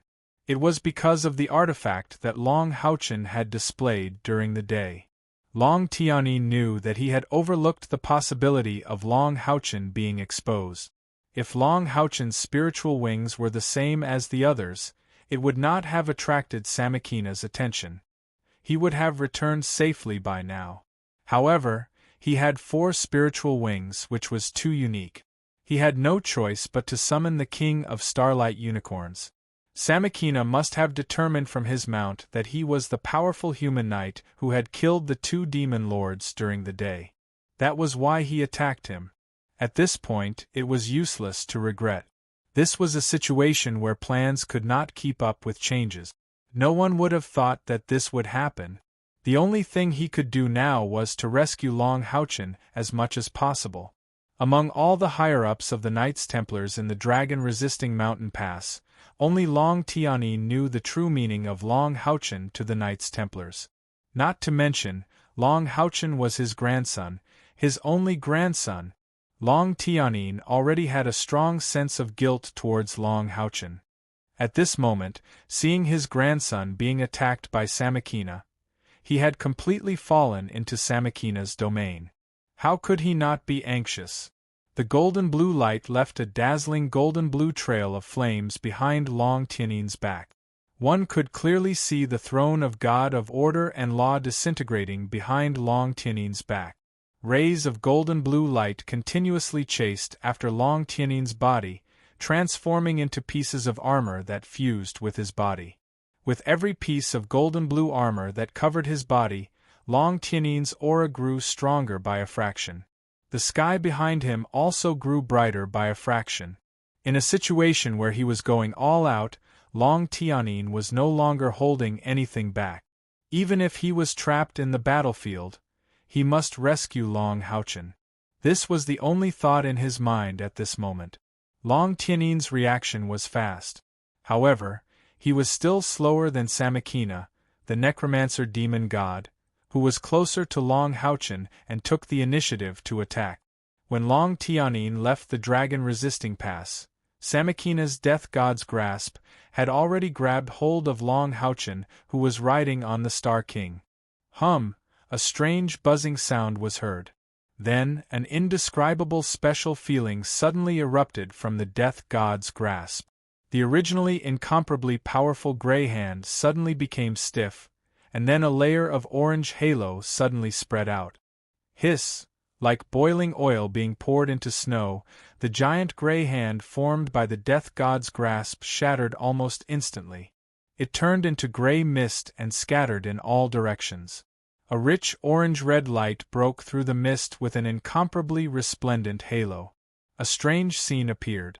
In the originally silent night, A golden beam of light actually descended from the sky and landed on Long Houchen.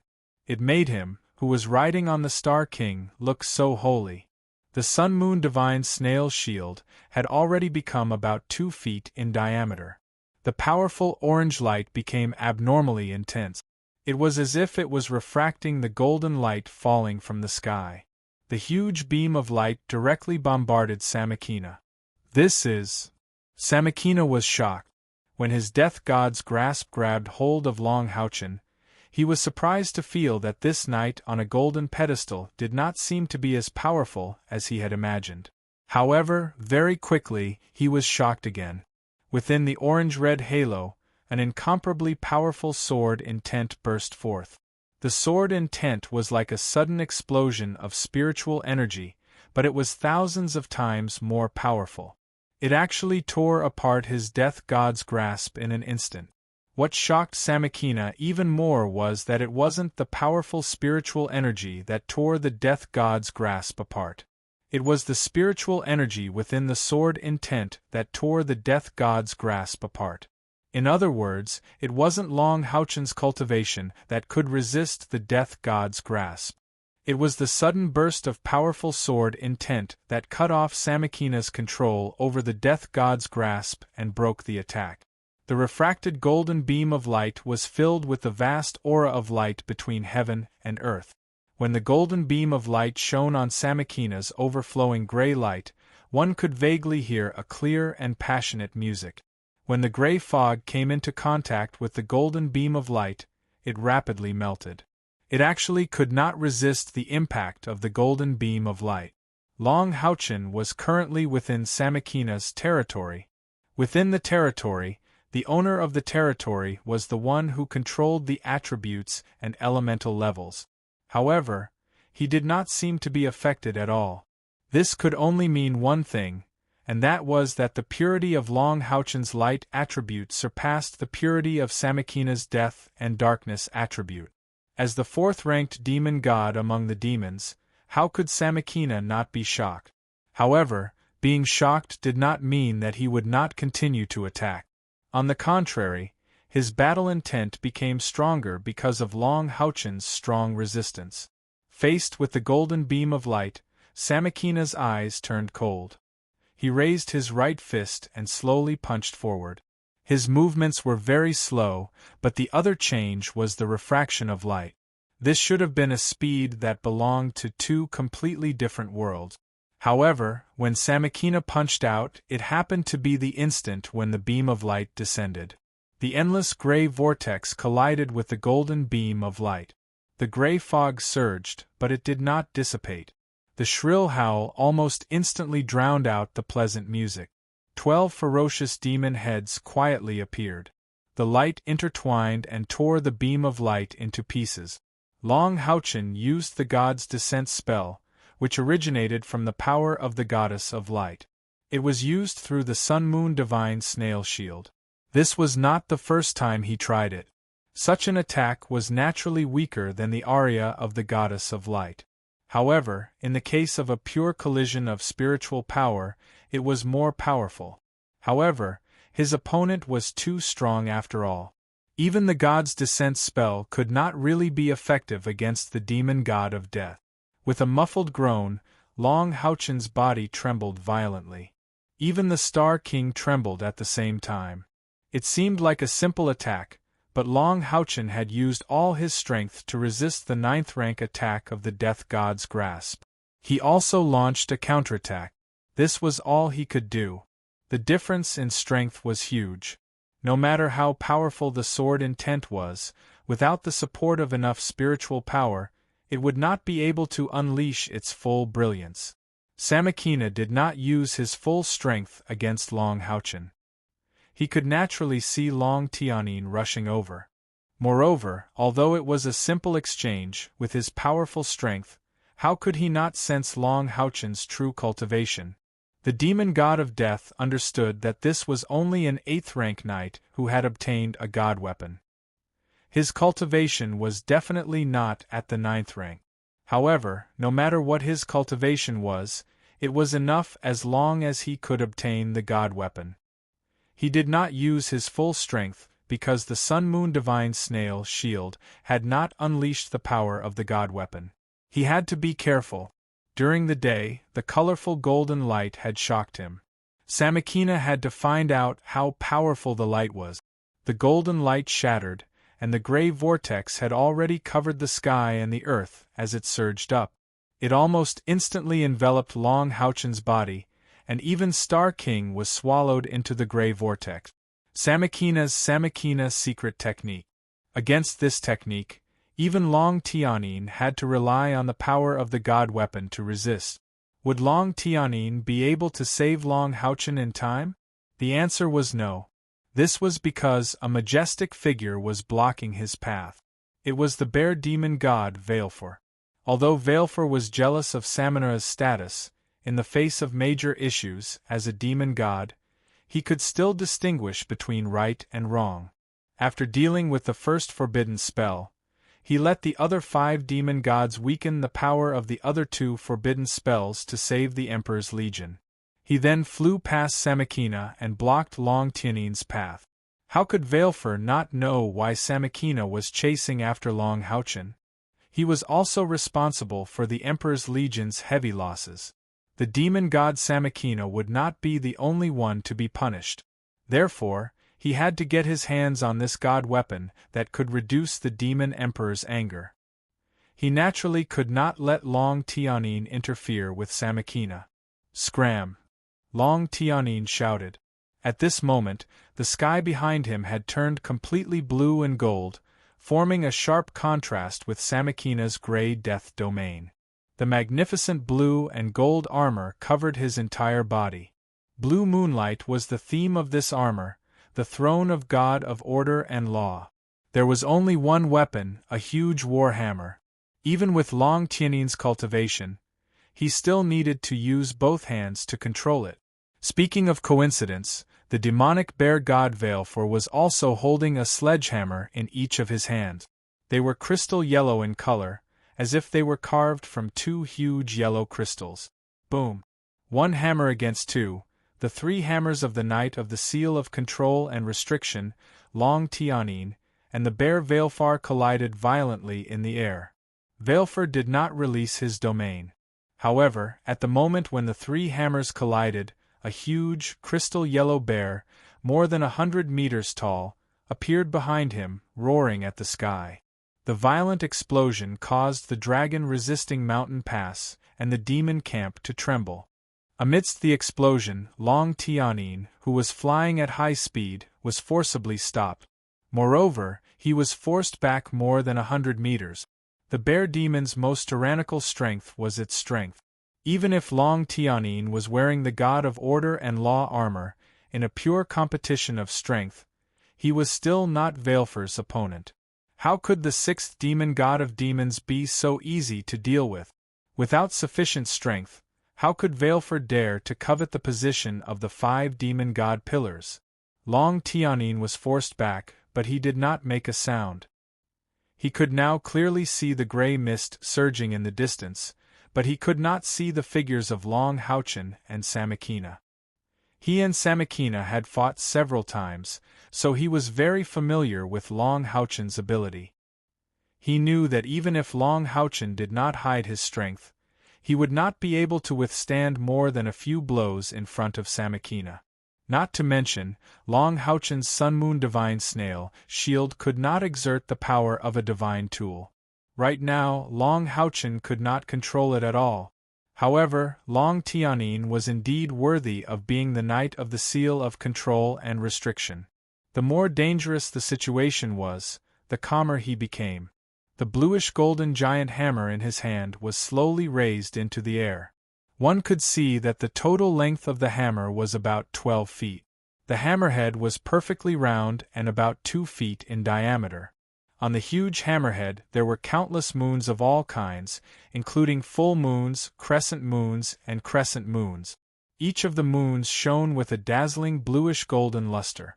When he raised the giant hammer, Long Tianyin chanted in a deep voice, "Heaven and earth, order and law, heed my command.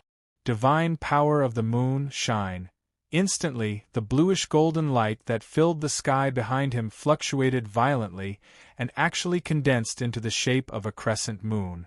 The moonlight converged, turning Mount Shumi into a mustard seed, condensing into a solid, pure, and thick blue-gold light that shone on his giant hammer. Valefor's twin hammers forced Long Tianyin back. In fact, he had also suffered quite a bit of shock. In particular, the huge amount of light elements that came from Long Tianyin's divine tool giant hammer made him need time to dispel them. At this moment, when he saw the moonlight shining on Long Tianyin's giant hammer, his expression immediately became solemn. The necromancer demon god Samakina had told him that this giant hammer of Long Tianyin's was called the Moon God. The power of the Moon God was also of the light attribute. When Long Tianyin attacked with all his strength, his domain would turn into the shape of a moon. At this time, Long Tianyin was the most terrifying. The larger the size of the moon, the more terrifying Long Tianyin's attack would be. If it reached the state of a full moon, even Long Tianyin would have to avoid it head-on. Valefor spread his arms to his sides and puffed out his solid chest. He looked up at the sky and let out an angry roar. The giant yellow bear behind him suddenly became solid. Valefor's body also expanded in an instant, and a wild aura burst out. In terms of spiritual power cultivation, Valefor was only slightly inferior to Samakina. In terms of physical strength, among the demons, only Demon Emperor Fengxiu dared to say that he could beat him. No matter how strong Long Tianyin was, Long Tianyin would not retreat. Fighting head-on was the fighting style that the bear demons were best at. 10,000 bear power. Facing Long Tianyin's bluish-gold moon god hammer, Valefor roared angrily. The pair of giant hammers made an upward movement and collided head-on again. Bang! This time, when the two sides collided again, the three giant hammers were directly stuck together. The shadow of the giant bear behind Valefor and the crescent moon behind Long Tianyin all burst out incomparably bright light. The distorted fog of light formed a huge spiral-shaped tornado, almost illuminating the entire sky from the dragon-resisting mountain pass to the demon camp. Valefor's originally wild eyes gradually revealed a look of shock, because he clearly felt that his power was gradually being suppressed, and the space around his body was breaking at an alarming speed. These broken spaces were blocking the connection between him and his own domain, and everything around him seemed to be completely under the control of Long Tianyin. The power of order and law lay in the control of domains. Although the Order and Law Throne of God was ranked last among the 6th Throne of God, in terms of the enhancement of domains, it was second only to the Eternal and Creator Throne of God. Long Tianyin's domain could not only greatly enhance himself, but at the same time, it could also destroy the enemy's domain. And at the level of the 9th Order, the role of the domain was crucial. Boom! The demon bear god Valefor was sent flying backward along with his twin hammers. He flew into the distance like a huge yellow cannonball. The domain of bear demons behind him, which was used to enhance himself, was unexpectedly shattered, and the golden-blue crescent moon behind Long Tianyin also doubled in size.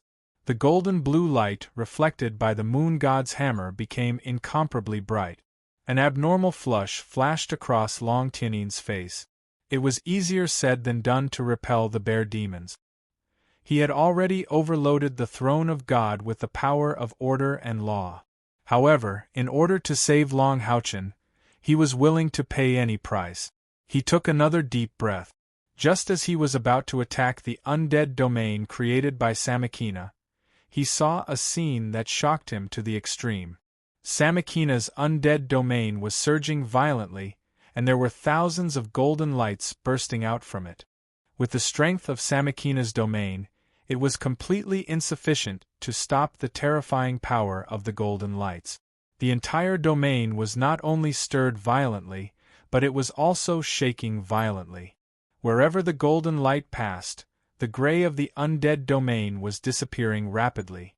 The entire domain was like a giant beast that was struggling on its deathbed. How is this possible? This was the first thought that came to Long Tianin's mind. He was well aware of Long Houchen's strength, not to mention the fact that he could not use the ability of the Sun-Moon Divine Snail Shield, even if he could. Given the huge difference in strength between him and Sammakina, it was impossible to break through Sammakina's domain. When Long Tianin and the Bear Veilfar collided, he was only praying that Long Houchen could use the Sun-Moon Divine Snail Shield to resist for a while, so that he could buy time for his rescue. However, he never expected such a situation to occur. The golden light was clearly of the light attribute, and from the looks of it, it seemed like Long Houchen had the upper hand, and it was an absolute advantage. To a Type 9 powerhouse, the domain was like an extension of their life. Once the domain was broken, the blow to the Type 9 powerhouse would be unparalleled. Suffering such a blow would not only be a heavy blow, but also an injury to the foundation. But how did Long Houchen do it? In fact, even Long Houchen himself was shocked beyond words. When the cycle of death appeared and engulfed him and the Star King, Long Houchen immediately knew that this was not something he could defend against. Sammakina was too strong, and with his 400,000 spiritual energy points, the power of his skill was close to that of a forbidden spell. Even though he did not accumulate power, his terrifying strength made it seem like the skill was formed by Lingang. Although Long Houchen had the Sun-Moon Divine Snail Shield to protect him, even if the Sun-Moon Divine Snail Shield could withstand the power, he would not be able to withstand it, and would be torn apart by the immense pressure. Hence, the moment the cycle of death descended, he immediately sent the Star King back to the Star King's space, and at the same time, did not hesitate to activate the eternal melody on his chest. He could only escape with the help of the Tower of Eternity, there was no other way. However, with the Tower of Eternity, Long Houchen was very calm. As his strength increased, through the eternal melody, his connection with the Tower of Eternity became closer. With just a thought, he could activate the connection with the Tower of Eternity. Even if the cycle of death was powerful enough, it would not be able to stop the connection, and he would still be able to escape. This was also the reason why Long Houchen did not panic at all. However, just as Long Houchen activated the eternal melody and instantly connected with the Tower of Eternity, something strange happened. On his chest, the eternal melody suddenly blossomed with an unparalleled golden radiance and scorching heat. The intense heat almost incinerated Long Houchen's body. Even with his willpower, he could not help but let out a scream. Then, he saw thousands of golden rays bursting out, and the eternal melody transmitted an indescribable feeling of ecstasy to him. Then, the cycle of death that was originally enough to kill him surged violently, and the thousands of golden rays enveloped Long Houchen. No matter how shocked Long Tianin and Long Houchen were, they could not compare to Sammakina's current feelings. Chapter 181. Sammakina's judgment of Long Houchen's strength was accurate, and he knew that he would definitely succeed. In the face of the samsara of death, even if Long Houchen unleashed the power of the god weapon, he would not be able to hold on for long. After all, the difference in strength was obvious. He was waiting for Long Houchen to be strangled by the melody of death, and a wisp of his soul would fuse into his necromancy domain. Then, the god weapon would naturally fall into his hands. However, just as Sammakina began to pay attention to the battle between Long Tianin and Veilfar, and was preparing to resist Long Tianin's attack, something strange happened. Long Houchen, who was engulfed by the samsara of death, suddenly emitted thousands of golden rays from his chest. Even in Long Tianin's eyes, these golden rays were pure and boundless light attribute, but not in his eyes. The golden rays had a strange quality, a quality that even Sammakina was afraid of. Although his necromancy domain originated from himself, as time passed, the reason why the necromancy domain's power kept increasing was because of the souls that died in his domain. The power of these souls was continuously engulfed by the necromancy domain and refined into vengeful spirits, which greatly increased the power of the necromancy domain. Therefore, among the demons, Sammakina's necromancy domain was also unique. It was so powerful that even moon demon Agars and star demon Vasak were in awe of it. His status as the fourth demon god was also established by the necromancy domain. Just now, Sammakina had even used the most powerful necromancy domain, the 12 vengeful spirit kings, to instantly break Long Houchen's god's arrival. He could be said to have reached the peak of necromancy after cultivating it to this extent, and he was not afraid of ordinary light attribute energy at all. However, at this moment, he really felt fear. This was because the thousands of golden rays emitted from Long Houchen's chest were crazily engulfing the power of his domain. That's right, it wasn't destroying or dissolving, but devouring. He could clearly sense that the vengeful spirits within his domain were being devoured by the golden light at an astonishing speed. The samsara of death was almost instantly broken. When Long Houchen reappeared in his line of sight, apart from the tens of thousands of golden rays radiating from his chest, there was also a golden pagoda enveloping his body. From the golden pagoda, an incomparably powerful pressure burst forth. This level of pressure was something that Sammakina had only felt from the Demon Emperor. A golden light that was 10 times more powerful than before burst forth from the golden pagoda. One could vaguely see platinum-colored vengeful spirits pouncing out of the golden pagoda, tearing at his necromancy domain frantically. At the same time, they were frantically devouring it. In the blink of an eye, it had already spread to the entire necromancy domain. What was this? Sammakina panicked. In his panic, he naturally couldn't hold back at all. 12 gray vengeful spirits that shone with a dark gold color shot out from his back. Each of them grew to a diameter of 100 meters and pounced toward the golden pagoda frantically. The necromancy demon god could sense that if he allowed the pagoda to continue devouring, his necromancy domain would probably be completely destroyed. This power was simply too terrifying. The pressure that the golden pagoda brought him was far greater than that of Long Houchen's sun-moon divine snail shield during the day. When the golden pagoda appeared, he even had a feeling that he couldn't resist it. It was a divine artifact. Furthermore, it wasn't an ordinary divine artifact. It was a divine artifact that completely suppressed him in terms of attribute. In fact, the necromancy demon god Sammakina was really too unlucky. If it had been another demon god, even if it was a demon god whose ranking was much lower than his, he would have already forced Long Houchen to teleport back to the Tower of Eternity. Absolute power was something that Long Houchen couldn't resist. However, the key problem was that Sammakina had made a move himself. He was the necromancy demon god, and he specialized in necromancy that was based on the dark attribute. It could be said that he was the strongest in necromancy on the entire continent. However, even though he was the strongest in necromancy now, it didn't mean that he was the strongest in necromancy in the history of the Holy Demon Continent. Although Sammakina was powerful, he was nothing compared to the Holy Demon Continent's Holy Law of Necromancy, Eternal Sleep Disaster Electrolux, who was once the son of light and cultivated necromancy with the light attribute and became a disaster for the entire human race. Back then, it was almost the gathering of the entire human race's strength to seal Electrolux and destroy his physical body, but the Tower of Eternity was still intact.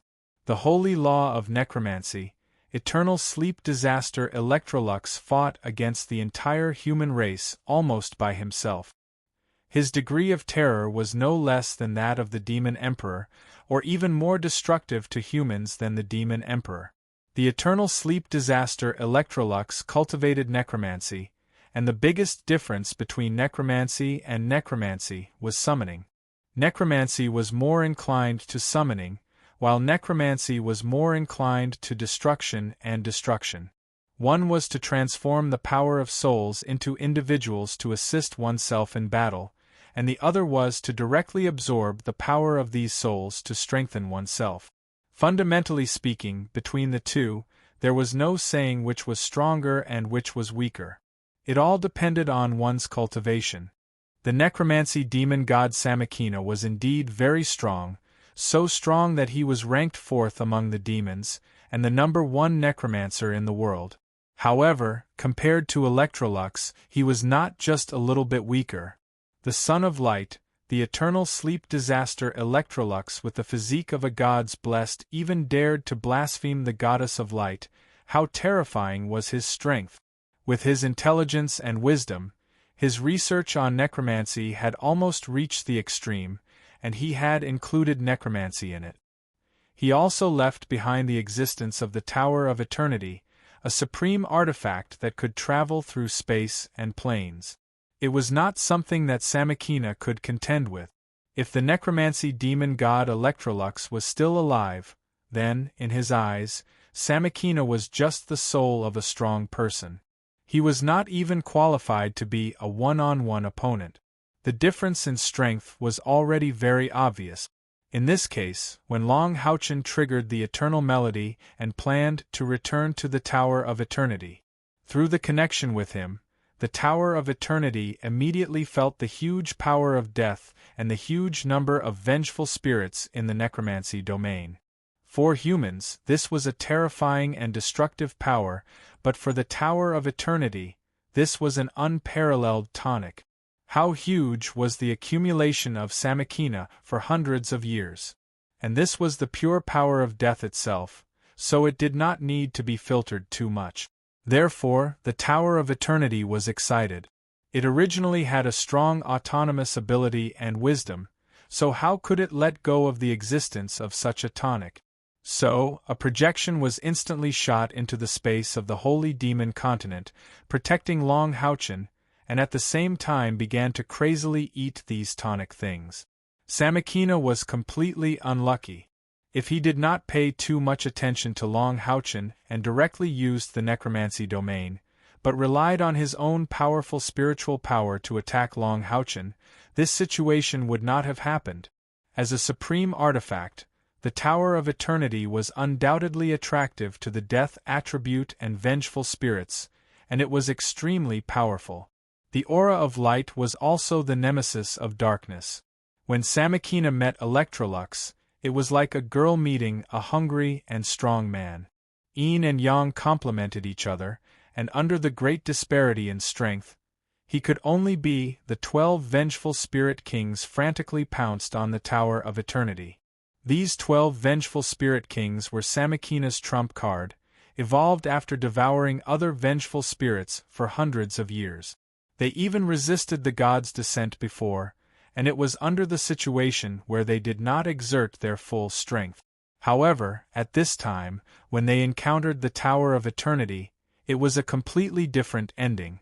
These 12 vengeful spirit kings were indeed powerful, and the golden light that bloomed from the Tower of Eternity could at most make their bodies tremble, but it could not directly absorb their extremely condensed spiritual power. However, when the 12 vengeful spirit kings pounced on the Tower of Eternity, the result was completely different. The golden light that seemed to be harmless to them before suddenly became intense, and the golden color suddenly became incandescent. An indescribably terrifying spiritual shock suddenly burst out from the Tower of Eternity. The 12 vengeful spirit kings let out a shrill scream almost at the same time, and their huge and condensed bodies were actually shattered, turning into countless vengeful spirit fragments that spread in the air. Circles of intense incandescent white light spread wildly, sucking and devouring these soul fragments.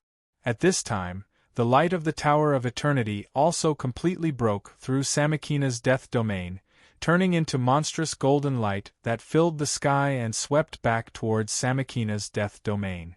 It did not only absorb the spiritual power of the death domain, but also the souls of the Emperor's Legion soldiers who had just died in the demon camp were also absorbed in this crazy explosion.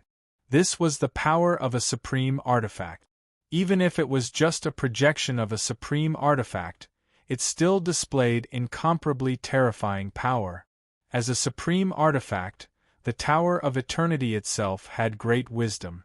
If Long Houchen wanted to truly control it, It would only be possible if he could pass all the tests left by the undead calamity Electrolux and finally reach the top of the tower to accept the inheritance of the holy law of necromancy. The Tower of Eternity itself had a strong sense of autonomy. When it felt that there was something in this plane that could produce great benefits for it, it would not hesitate to reflect the divine light into this world, trying to seize the greatest benefits for itself.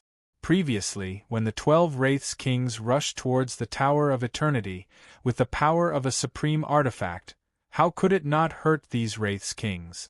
It deliberately did not do so. This was because the Tower of Eternity could feel the power of these 12 Wraith. If it only attacked them from a distance, they would definitely be scared away. The Tower of Eternity was only a projection, and it could not forcibly absorb these 12 Wraiths Kings from a distance. Therefore, it avoided the important point and focused on the trivial point to attract the 12 Wraiths Kings to itself. When these 12 Wraiths Kings touched the main body of the Tower of Eternity's projection, the Tower of Eternity transmitted to them the most basic power, which was the purest power of a supreme artifact. These 12 Wraiths Kings were indeed powerful, but compared to the full power of a supreme artifact, they were nothing. They were directly shaken into pieces. The moment the 12 Wraiths Kings were shaken into pieces, the undead demon god Samakina let out a monstrous scream. At this time, he had completely understood that the golden tower in front of him was definitely not something he could contend against. If he did not think of a way, he would not only be injured, but he would also be devoured by this terrifying tower with his huge undead power. Amidst the crazy scream, Samakina suddenly spat out a mouthful of grey blood. Immediately after, the undead demon god pillar in the distance suddenly erupted with an unparalleled intense light. The terrifying grey light formed a huge, ferocious demon in the sky, and it rushed towards the Tower of Eternity in a frenzy. It completely absorbed the undead territory in the air, and forcibly withdrew it. This ferocious demon was the most original power of the undead demon god Samakina. It was also the most original power of the demons, and it did not belong to the undead attribute. At the same time, Samakina let out a strange scream. In the demon camp below, thousands of long screams sounded at the same time, and countless black lights were projected from the camp, shooting straight in the direction of Samakina. Including the bear Veilfar, the other 6 demon gods also arrived behind Samakina at the fastest speed, and each of them connected the power of their respective demon god pillars. The demon god pillars bloomed with different colors, and each transformed into the most primitive form of light and shadow of their own race. The 7 light and shadow shone brilliantly in the sky, exploding with the strongest attack towards the Tower of Eternity. The 7 demon gods joined forces to attack. This was a spectacular scene that had not been seen for nearly 1,000 years. Even the owner of the throne of God of Order and Law, the Knight of the Seal Long Tianyin, under this monstrous pressure, was sent flying by the impact. Samakina was already going all out. His scream just now was borrowed from the power of all the demons. That was the bloodline magic that originated from the demon's demonic bloodline. Through this magic, he could instantly draw a part of the original power of each member of his race to replenish himself, thereby erupting with the most tyrannical strength. In this demon camp in front of the dragon-resisting mountain pass, it could be said that the most fundamental strength and core power of the demons were here. Their amplification to Samakina could be imagined. Coupled with his demon god pillars, it instantly allowed Samakina to display the strongest attack he could. He had no choice but to go all out. Once the death domain was completely devoured, and the 12 Wraiths Kings were completely absorbed by the Tower of Eternity, then Samakina's cultivation base would be reduced by at least 50%, and his original power would be damaged. It would be impossible for him to maintain his position as the 4th demon god. Therefore, he would rather use bloodline magic to draw the power of his people, causing them to be greatly injured, in order to preserve his domain as much as possible. The power of the 7 demon gods' joint attack was indeed terrifying. This was no longer something that could be described by a simple forbidden spell. The incandescent light around the Tower of Eternity crazily twisted, but it did not have the slightest intention of resisting the joint power of the 7 demon gods. Just like that, it crazily devoured all the power of death that could be devoured, including the fragments of the 12 Wraith's kings. Seeing that the 7 forbidden spell-level rays were about to bombard the Tower of Eternity, Long Tianyin in the distance had already completely held his breath. His heart was trembling violently. He could see that Long Haochen was inside the Golden Tower. That tower was not a physical entity, and it was originally flashing with light. However, he was only one person. No matter how powerful the Knight of the Seal was, it was impossible for him to simultaneously resist the joint attack of the 7 demon gods, including the necromancer demon god Samakina and the bear Veilfar. The terrifying pressure and spiritual power fluctuations made it impossible for him to approach that range. However, Long Tianyin's mouth opened wide in the next moment. Just as the 7 rays of light were about to bombard the Tower of Eternity, the incandescent light suddenly converged. It was completely at the speed of light, and it was not affected by the pressure of the 7 demon gods at all. As the white light converged, whether it was the tower or Long Haochen, they completely disappeared with a whoosh. The all-out attack of the 7 demon gods' origin power completely missed and rushed into the sky. Their joint power was indeed terrifying. That was an all-out attack that mobilized the demon god pillar's origin power. The entire sky became rainbow-colored in an instant, and it did not dissipate for a long time. One could see that all the clouds in the sky within a radius of 1,000 miles had disappeared in an instant. Only the rainbow-colored light shone in the sky, and it did not fade for a long time. The 7 demon gods groaned at the same time, especially the necromancer demon god Samakina, who spat out a mouthful of gray blood again. His face was as pale as a sheet. However, he did not dare to rest at this moment. His hands moved quickly, absorbing the shattered necromancy domain and the remaining soul fragments of his 12 Wraith's kings. At this moment, Samakina could not even cry. More than 40% of his necromancy domain had been devoured in this short period of time. Not only were the 12 Wraith's kings destroyed, but the soul fragments of 5 of the Wraith's kings had also been completely absorbed. This was the result of the 7 demon gods using their origin power to launch an all-out attack in time. Otherwise, the Tower of Eternity would not have left a single fragment for him if he had delayed any longer. Even the bear Veilfar, who was coveting Samakina's position as the 4th demon god pillar, could not bring himself to gloat at this moment. The shock in his heart was no less than Samakina's. That was just a knight on a golden pedestal. Moreover, the artifact that he had used previously should have been a shield. Why did it turn into a tower? Could it be that this knight on a golden pedestal actually had 2 artifacts? Moreover, that artifact could no longer be described as an ordinary artifact.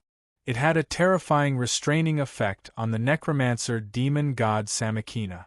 Ever since the start of the Holy War, this was the first time the bear Veilfar felt so pressured by a human. He did not expect the Knights Templars to have such a powerful trump card. After launching a sneak attack on their main camp, they even plotted against the necromancer demon god Samakina. Samakina had definitely suffered a huge blow this time. He probably would not be able to recover to his previous peak state even after 50 years. As the saying goes, the fox grieves for the hare. Other than Samakina, the other 6 demon gods' expressions were extremely ugly. However, they did not take any further action. Using the demon god pillar to launch an attack from the origin power was also a huge drain on them. On the other hand, what about the Knights Templars? What losses did they suffer in this sneak attack? Even if the 7 demon gods were unwilling to admit it, they knew that their losses were 0. Yes, there were no losses. The 7 demon gods had all attacked, but not a single enemy was left alive. Under such circumstances, who knew what other trump cards the Knights Templars had up their sleeves. They were demon gods, not death warriors. The fear in their hearts far exceeded their anger. None of them wanted to become the next necromancer demon god Samakina. Therefore, they could only hover in the air as they watched the owner of the throne of God of Order and Law, the supreme commander of the Knights Templars, the Knight of the Seal, Long Tianyin, fly back to Yulong Pass. However, the 7 demon gods did not know that at this very moment, the powerhouses of the Knights Templars were even more shocked than them. Including Long Tianyin, no one knew what had happened.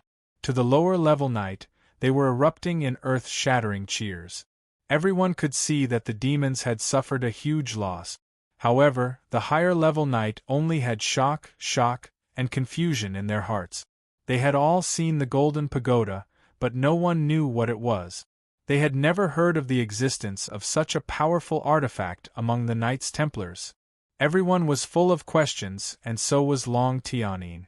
However, he was more worried about Long Haochen's safety. How much did Long Haochen have to pay to activate such a terrifying power? It was probably the price of his life. If the Tower of Eternity had not chosen to escape from the final attack of the 7 demon gods, Long Tianyin would have been even more worried. But did Long Haochen really pay the price? Yes, he paid the price. He paid the price of his spiritual power increasing exponentially. With a flash of golden light, Long Haochen appeared directly in the first floor of the Tower of Eternity. He almost subconsciously sat down with his legs crossed.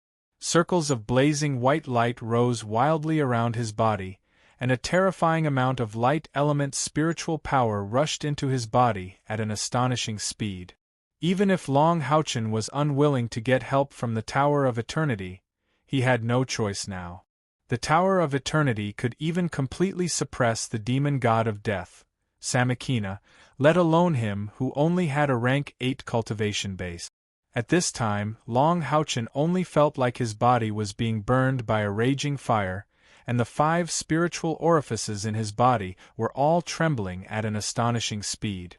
The external light element spiritual power was extremely pure, but it was mixed with some death aura. After pouring into his body, the 5 spiritual orifices needed to continuously filter it in order to completely expel this death aura. On this point, Long Haochen was extremely determined. He could use this light element spiritual power directly, because its essence was also extremely pure. After all, the Tower of Eternity was created by the previous generation's Son of Light, Electrolux. His requirements for the purity of the light element would not be lower than Long Haochen's. However, even if there was a trace of death aura in this light element spiritual power, Long Haochen would never classify it as his own divine power. Seeing Sun Moon Divine Snail was too important for Long Haochen. The advice he received from Sun Moon Divine Snail was even more helpful to him than the Sun Moon Divine Snail shield. Guarding one's heart was the most important thing for the Son of Light. Getting the artifact could only enhance one's power, but if one could not guard one's heart, the Son of Light would also be polluted and go astray. Therefore, no matter what kind of power Long Haochen got, the most important thing for him was to keep his heart pure and not be polluted by anything, and naturally not be polluted by the death aura. It was impossible for him to accept the inheritance of the holy law of necromancy, sleeping calamity Electrolux.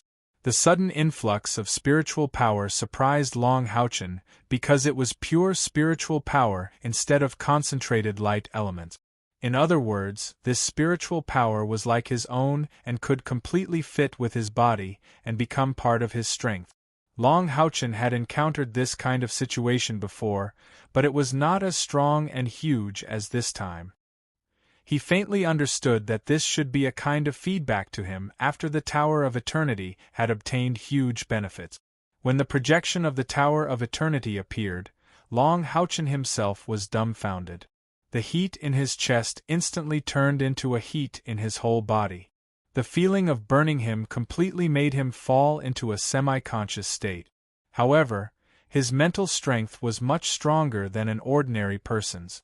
Hence, he could still sense some changes in the outside world even under such circumstances. In Long Houchen's perception, the Tower of Eternity was like a living body, not like a building or artifact. In the battle with the necromancy demon god Samakina, it had been leading Samakina by the nose.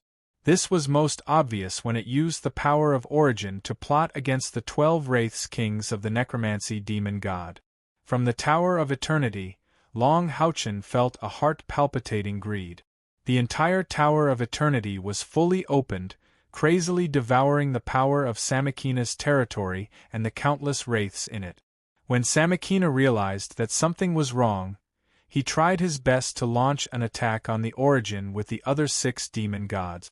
The Tower of Eternity immediately left with Long Houchen. Even the soul fragments of the wraiths kings scattered in the air were no longer absorbed. It had no intention of staying. Because it was closely related to the Tower of Eternity, Long Houchen's feelings were much deeper than those of Samakina or Long Tianyin. When the 7 demon gods joined forces to launch an attack on the Tower of Eternity, Long Houchen felt that the Tower of Eternity actually exuded a disdainful emotion. But it still didn't clash head-on. Long Houchen was almost certain that the Tower of Eternity absolutely had the ability to resist that blow, but there was no doubt that the power it had to pay would be extremely huge. Therefore, the Tower of Eternity immediately left with Long Houchen, not because it couldn't compete with the power of Samakina, but because it wasn't worth it. In other words, if the Tower of Eternity resisted their attack, then it would consume a lot of its own energy, and this consumption would be greater than the benefits it gained from the collision. Therefore, after weighing the benefits, the Tower of Eternity thought that there was no need to clash head-on. Therefore, it calmly broke through the space and left with Long Houchen. Even the 7 demon gods couldn't do anything to him. For the Tower of Eternity's performance throughout the process, it gave Long Houchen a chill from the bottom of his heart. The Tower of Eternity was too rational. It was completely interest-centered and didn't consider anything else. Moreover, Long Houchen could clearly feel that the Tower of Eternity had the ability to advance at any time.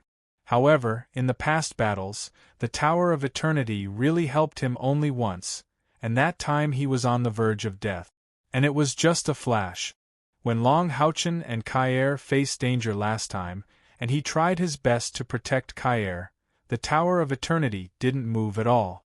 But this time, he also had the ability to teleport away, but the Tower of Eternity appeared again after feeling the huge benefit. This kind of feeling was very uncomfortable for the kind-hearted Long Houchen. The appearance of the Tower of Eternity today gave him a deeper understanding of this transcendental artifact. He vaguely discovered that even the soul imprint left by eternal sleep calamity Electrolux couldn't completely control this transcendental artifact. The Tower of Eternity completely had its own wisdom and judgment. In other words, even if he really got the inheritance of Electrolux, when he wanted to do something that was detrimental to the Tower of Eternity or something that consumed a lot of the Tower of Eternity, the Tower of Eternity could still resist him, or even not be used by him. If Long Houchen was a person who could be driven by benefits, then he would definitely think that the Tower of Eternity was a double-edged sword. As long as it was used well, it would be of great help to him. The way to use it was very simple. It was enough to maintain a win-win situation with the Tower of Eternity. However, Long Houchen didn't have such an idea in his heart at all. He didn't want to have a win-win situation with the Tower of Eternity at all. This transcendental artifact completely absorbed death energy to strengthen itself, and its benefits were even more unacceptable to Long Houchen. Today, although the Tower of Eternity had severely injured the undead demon god Samakina and had greatly shocked the 7 demon gods of the demons, it also pushed Long Houchen further and further away. It also strengthened Long Houchen's belief that he would never accept the inheritance of Electrolux again. With strong mental control, Long Houchen arranged his own spiritual power into a large net in his body. No trace of death energy could enter his spiritual power. Only the spiritual power that had been completely filtered could be combined with his own spiritual power and enter the spiritual aperture.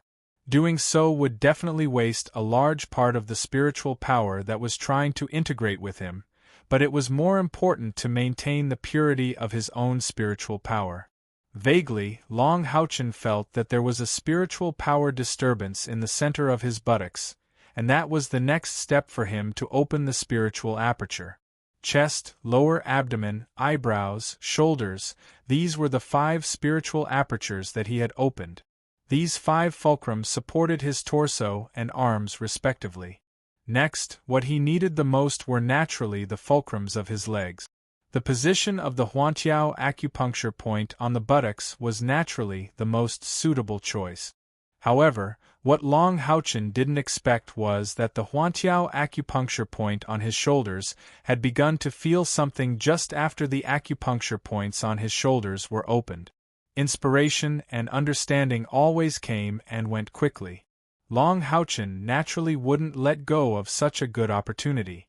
While absorbing the external spiritual power, he carefully felt the restless fluctuations. Even if he couldn't break through in one go, the experience of this feeling was also very beneficial for his future breakthroughs. Time passed by minute. It could be seen that on the first floor of the Tower of Eternity, layers of golden light continued to rush in the direction of Long Houchen from the surrounding tower and constantly integrated into his body. A part was peeled off by him, and a part was absorbed by him. At the same time, the looming golden light began to appear on his body again. If Long Houchen chose to meditate at this time, then he was likely to open the 6th and 7th spiritual apertures in one go. Unfortunately, this was obviously not what he wanted to do now. Therefore, after the spiritual power transferred to him by the Tower of Eternity ended, he also woke up from the state of cultivation.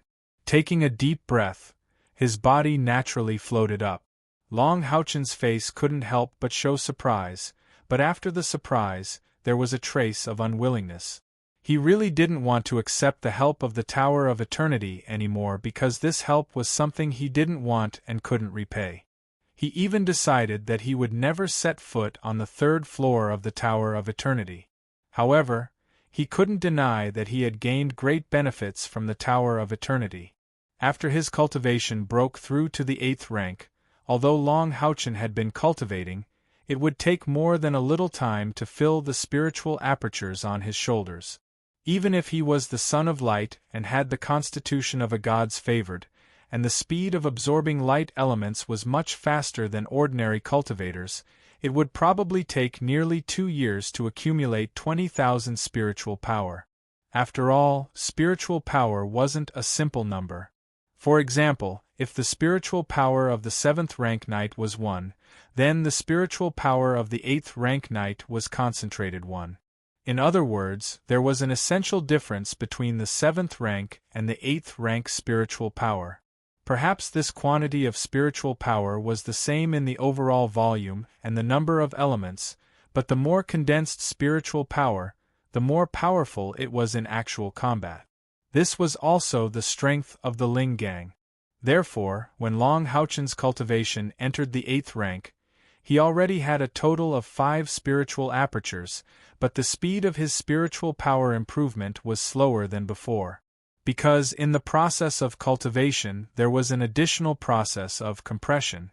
This time, when he finished his cultivation, he was surprised to find that the 2 spiritual apertures on his shoulders had been filled by 1/3.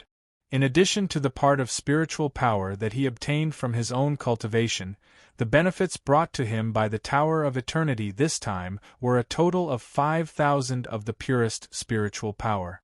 This was caused by a large part of it after he filtered it himself, otherwise the number would be higher. Long Houchen's current total spiritual power was close to the height of 37,000.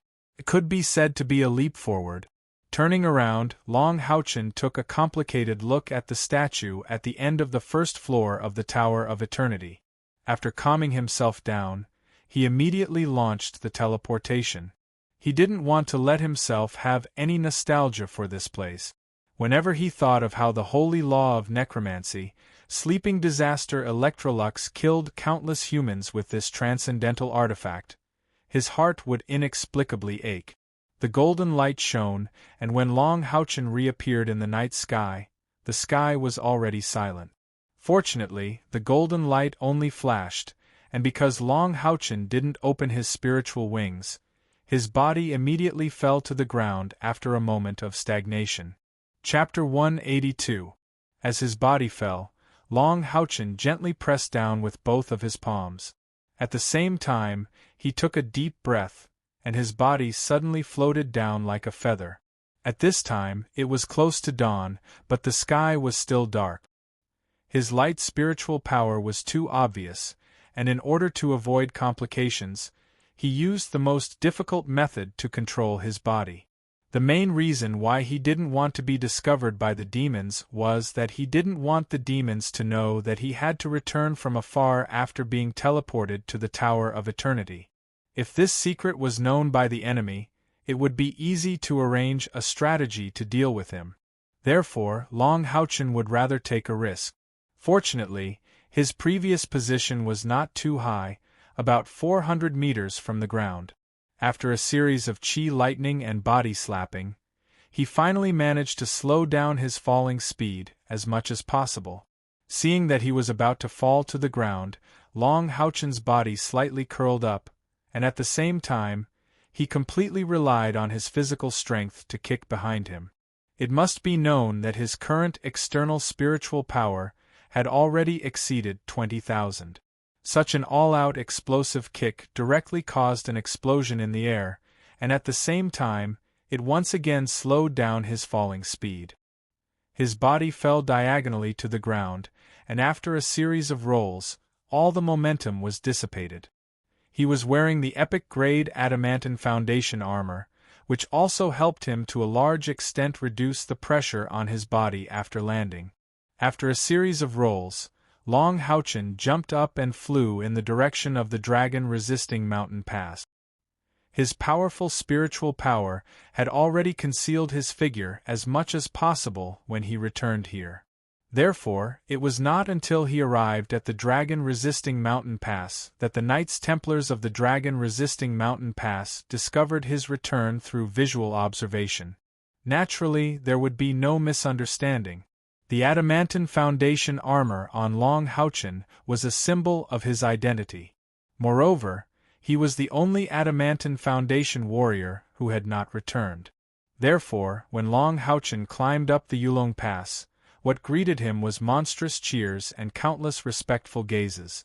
Large groups of Knight Templars stared at Long Houchen with blazing eyes, and used their fists to fiercely beat their chest armor to show the highest respect for Long Houchen. This was their respect for the new Holy Knight. Even the Knight of the Seal Long Tianyin did not understand how Long Houchen injured the necromancer Samakina, let alone these ordinary warriors. In their eyes, it was their powerful Holy Knight captain who defeated the enemy's most powerful demon god. Not only that, but the Holy Knight captain wasn't even a divine knight. Therefore, in their hearts, Long Houchen, the acting Holy Knight, had been naturally wiped. At the same time, they were even more confident in this holy war. When Long Houchen stood in front of Long Tianyin again, Long Tianyin suddenly realized that he was at a loss for words. Back then, he sensed that Long Houchen was fine and should have escaped to another space. But how did he do it? After reaching the Tier 9, one would indeed have the ability to shatter space for a short distance to a certain extent. However, it could only be done when the space was extremely calm and stable. But what about when Long Houchen traveled through space? When the 7 demon gods joined forces, the space was destroyed to an unknown extent. In an instant, the shattered and torn space almost distorted the entire battlefield. Even under such circumstances, Long Houchen was still able to calmly traverse through space. This was something that Long Tianyin couldn't do, absolutely couldn't do. Moreover, Long Houchen had left for such a long time. In other words, he definitely had the coordinates of another space. Otherwise, if he got lost while traveling through space, he would never be able to return. Grandfather. Long Houchen bowed to Long Tianyin like a knight. His attitude was also much gentler than before. When he had been attacked by Samakina, he had sensed Long Tianyin risking his life to save him. And before he was teleported away, he had also seen Long Tianyin's presence. Naturally, the degree of recognition he had for his grandfather was also a little greater. Long Tianyin smiled bitterly. I don't know what to say anymore. What was that pagoda that appeared around you? Long Houchen pondered for a moment, then said, I don't want to lie to you, but this is a secret that I can't tell you. I can only tell you that the only one it can restrain is the demon god Samakina. Moreover, I can't control it. It appeared on its own. There is only a bridge between us. It was also the one that teleported me away. What surprised Long Houchen was that Long Tianyin didn't pursue the matter. His gaze gradually became calm. Is your body all right? Did Samakina hurt you? Long Houchen shook his head. I'm fine. I can return to the battlefield at any time. Grandfather, it's almost daybreak. The demons will probably launch a retaliatory counterattack. I'm already prepared for battle. Please give the order. Looking at him, Long Tianyin was speechless. He couldn't help but say angrily, What order? Your judgment is wrong. I can tell you clearly that there is a 70% chance that the demons won't attack today. Didn't you see it when you came back? The demon god Samakina's demon god pillar has already lost its light. This time, you've severely injured him. His undead domain was even torn apart by your pagoda. What do you want me to say about you? Your grandfather Yang and I told you to hide your strength and not expose your identity. But you hid the abilities that the demons know. Just because of this, you immediately became the focus of attention. You have 2 divine weapons on you. It would be strange if the demons didn't pay attention to you. I estimate that it won't be long before the demon emperor knows of your existence. How can I send you to the battlefield? You said that your pagoda can only target the demon god Samakina. If the other demon gods launch another attack against you, what if something happens to you? Although Long Tianyin was angry, Long Houchen's heart warmed. He could clearly hear the deep concern and worry in his grandfather's words. Grandfather, then I'll just defend the city. Even if the demon gods want to target me at Yulong Pass, they have to think twice. We know that the pagoda can only target Samakina, but they don't. I don't think many demon gods would dare to take this risk. Samakina is a good example. Besides, you can't blame me for this. Gold has to shine. You don't want your grandson to be mediocre, right? At this point, Long Houchen couldn't help but laugh. He looked at Long Tianyin with a somewhat shameless expression. Long Tianyin also couldn't help but smile. He rarely smiled, but looking at his grandson standing in front of him, he really couldn't contain the joy in his heart. After worrying, he saw how powerful his grandson was. It could be said that he couldn't find a single flaw in Long Houchen. He wasn't even 20 years old, but he already had the strength of a Tier 8 and had at least 2 divine weapons.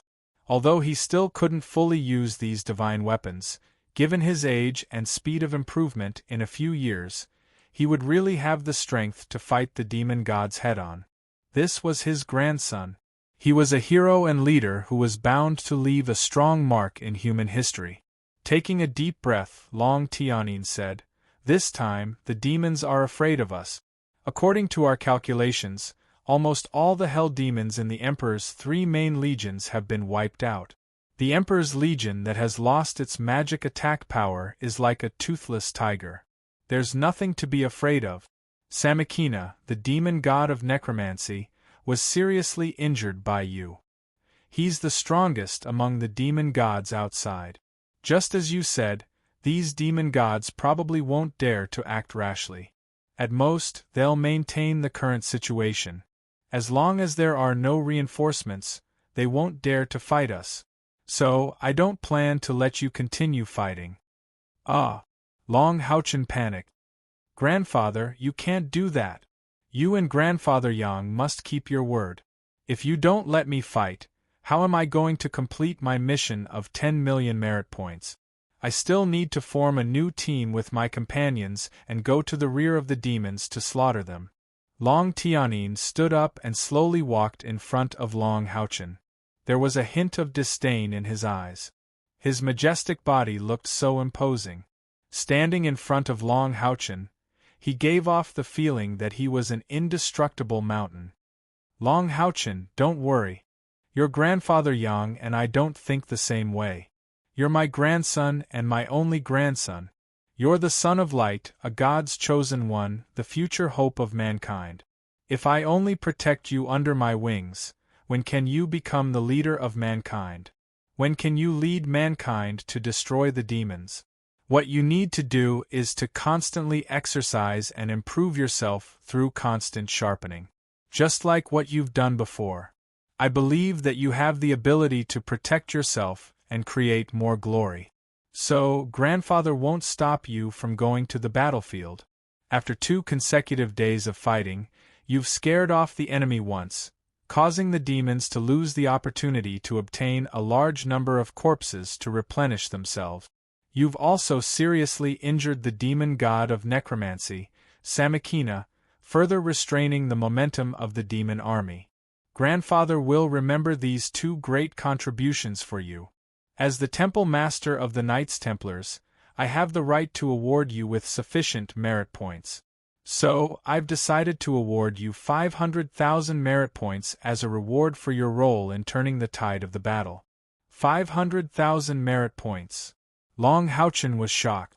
But at the same time, he couldn't help but worry. Grandfather, this isn't favoritism, is it?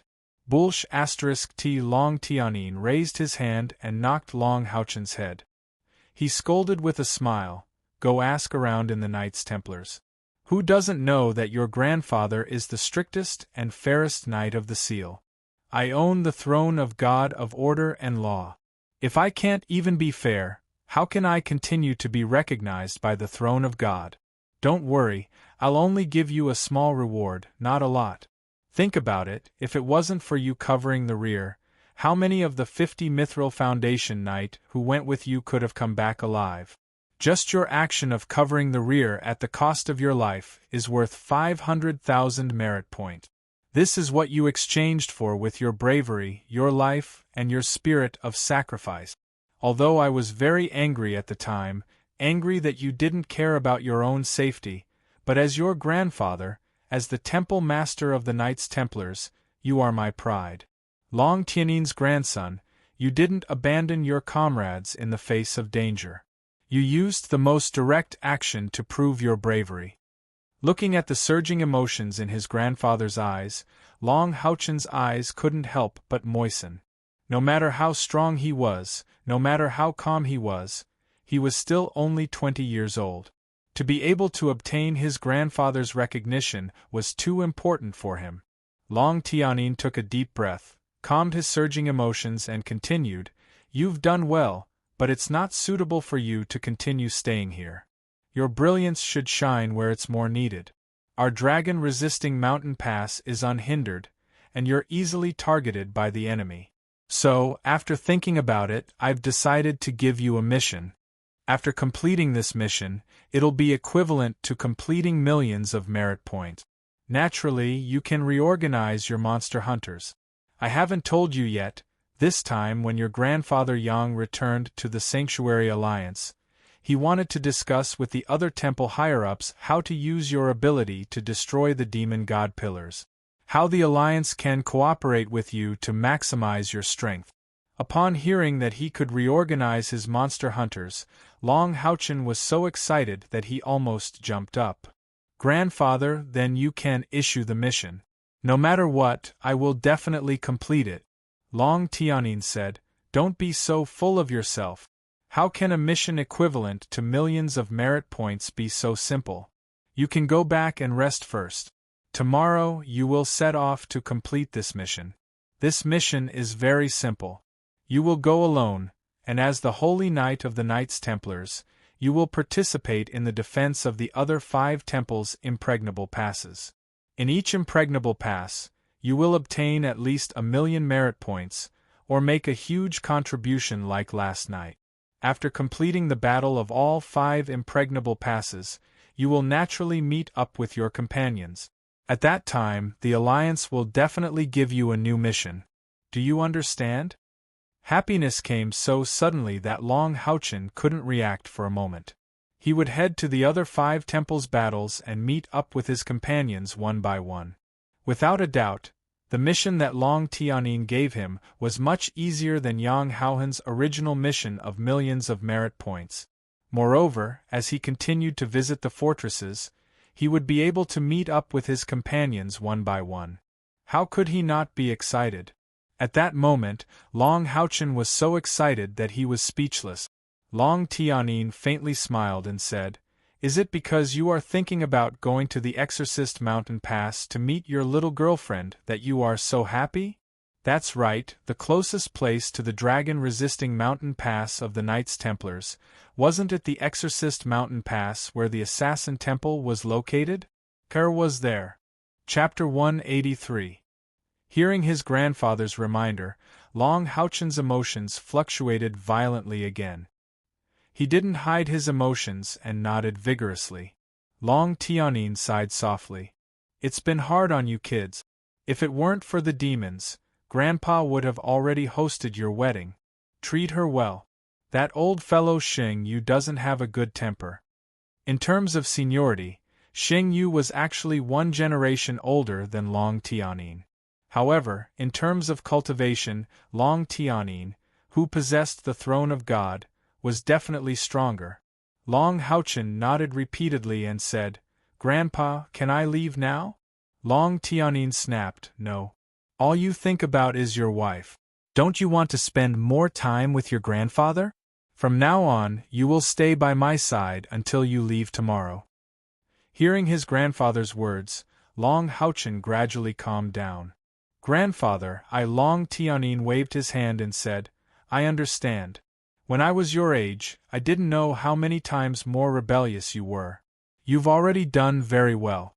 However, you have to remember that just because Grandpa supports you in reorganizing monster hunters doesn't mean that I'm worried about your safety. You're my only grandson. Not only do you have to protect yourself for the Alliance, but you also have to protect Grandpa. If the Alliance loses you, they will lose a huge helper. If Grandfather loses you, he will lose his family. Do you understand?" Long Houchen fell silent. He slowly took a step forward and gave Long Tianyin a big hug. Long Tianyin laughed. This was the first time in many years that he had laughed so happily from the bottom of his heart. He knew that from this moment on, he really did have a grandson. Just as Long Tianyin predicted, after dawn, the demons did not attack, but the demon camp was quickly mobilizing. The heavily injured Emperor's legion moved inwards, healing the wounded and dying at the same time. Of course, the 3 forbidden spells were not completely useless to the demon army. At least the corpses that didn't turn into ashes could be used as food. The entire demon army enjoyed a high-class meal made of Emperor's Legion soldiers. Because Samakina was heavily injured, he directly merged with the demon god Pillar to cultivate in seclusion.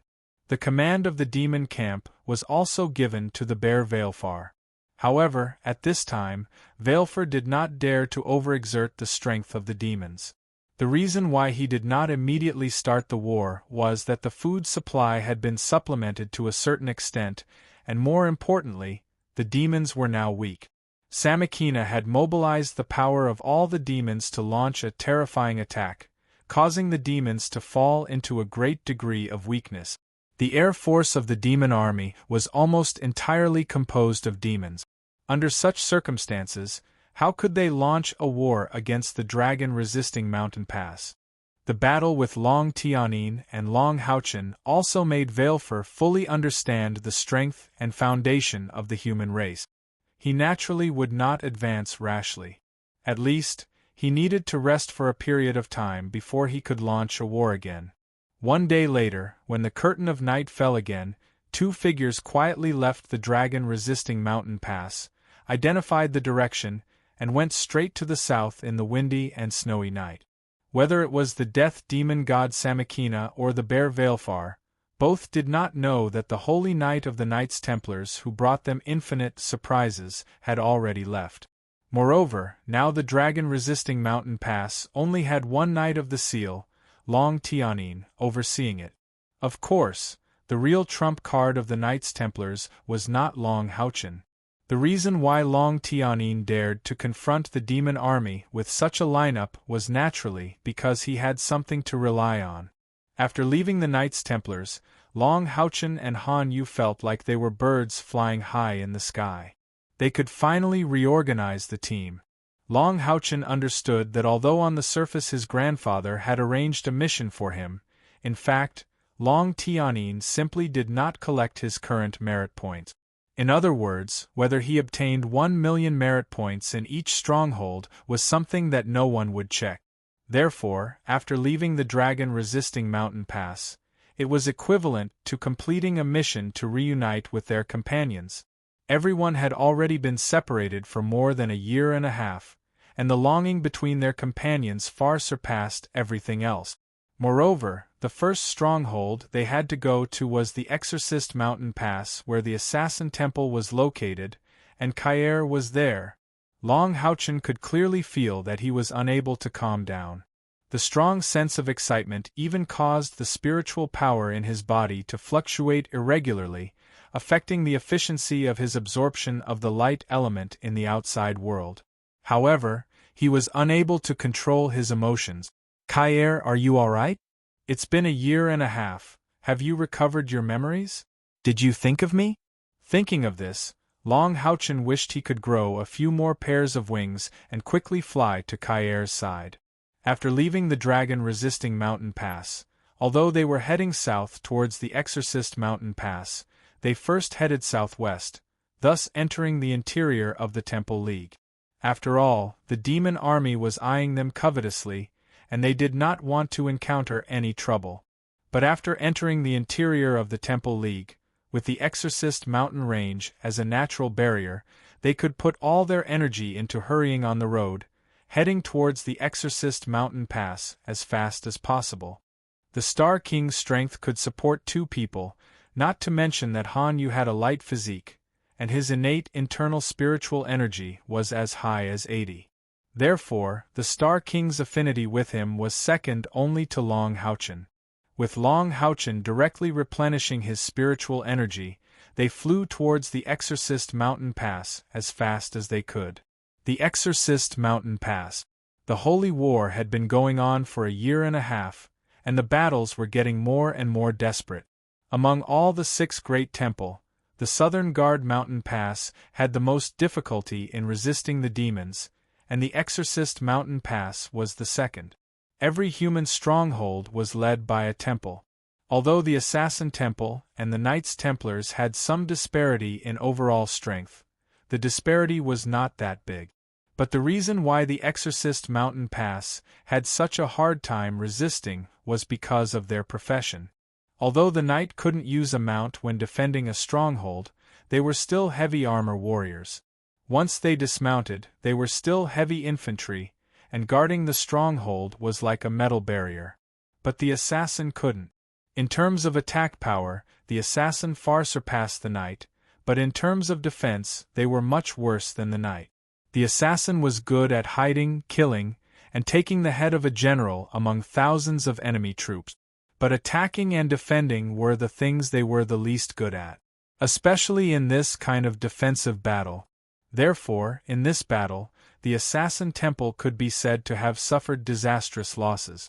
If not for the Knights Templars' brilliant Angel Knight regiment inside the Exorcist Mountain Pass, the Exorcist Mountain Pass would have already been breached several times. The assistance that the Knights Templars provided to the Assassin Temple was enormous. But after all, the Holy War appeared at 6 strongholds at the same time. Every temple had to first complete their own defense mission before they could have the ability to help the other temple. Among the 72 demon god pillars of the demons, the top 3 demon gods and races did not appear in the Holy War, while the 4th-ranked demon god of death Samakina and the 6th-ranked the bear Veilfar were at the dragon-resisting mountain pass. The Knights Templars were under such enormous pressure. Even if they wanted to help the Assassin Temple, they were powerless to do so. In the past 1.5 years, a third of the Assassin Temple's upper echelons had already died on the battlefield. From Xingyu, almost everyone was injured. Some senior powerhouses of the Assassin Temple had also thrown themselves into the battlefield, fighting to the death with the enemy. Almost every time they repelled the demon's attack, the Assassin Temple had to pay an enormous price. At this time, the Assassin Temple's Temple Master Xing Yu stood at the top of the Exorcist Mountain Pass. The Exorcist Mountain Pass was also a natural stronghold. Compared to the dragon-resisting Mountain Pass, his advantage was that he didn't have to worry about the rear. With the demon-resisting mountain range, he didn't need to be afraid of being surrounded by the demons. As long as he blocked the demon army's attack from one direction, it was enough. But compared to the dragon-resisting mountain pass, its natural stronghold was a bit worse. The outside didn't have the vile environment to affect the demons.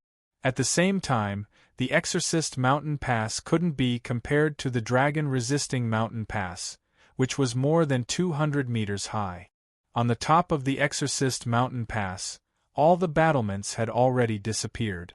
They had all been damaged in the continuous war, and the number of magicians that could release magic from the top of the wall was less than 50. This was the last magic power of the Exorcist Mountain Pass. Almost all the powerhouses of the Assassin Temple were resisting the enemy at the top of the Exorcist Mountain Pass. They didn't know how long they could resist. Fortunately, the Exorcist Mountain Pass was seriously damaged, and the demons attacking them were the same. In the last 6 months, the frequency of attacks was no longer as high as before. At this time, Kair was at the top of the Exorcist Mountain Pass. She was dressed in black without any armor. Her eyes were calm and cold. A year and a half had passed, and she was already a young lady. Her figure was more slender and well-proportioned.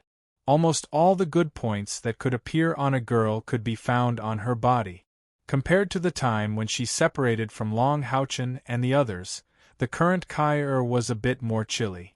Although she was far from being compared to before she lost her memory, at least the slaughter on the battlefield was no longer enough to make her feel frightened. Xing Lingxin stood on the other side of Xing Yu. His complexion was very pale, and his right arm was wrapped in thick gauze. In the Exorcist Mountain Pass, there wasn't even a priest. They could only rely on the doctors to treat their injuries. The severity of the situation could be imagined. "A great-grandfather, let me go?" Kair suddenly said to Xing Yu. The demons had already attacked the top of the city wall. Both sides had already entered into the most desperate melee.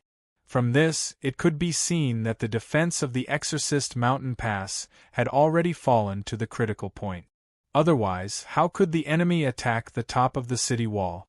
The main force of the demons attacking the Exorcist Mountain Pass consisted of Demon Bird, Twin-Headed Demon Vulture, Flame Demon Mantis, Wolf Demon, as well as a large number of Dual Blade Demons and Demon Eye Warlocks.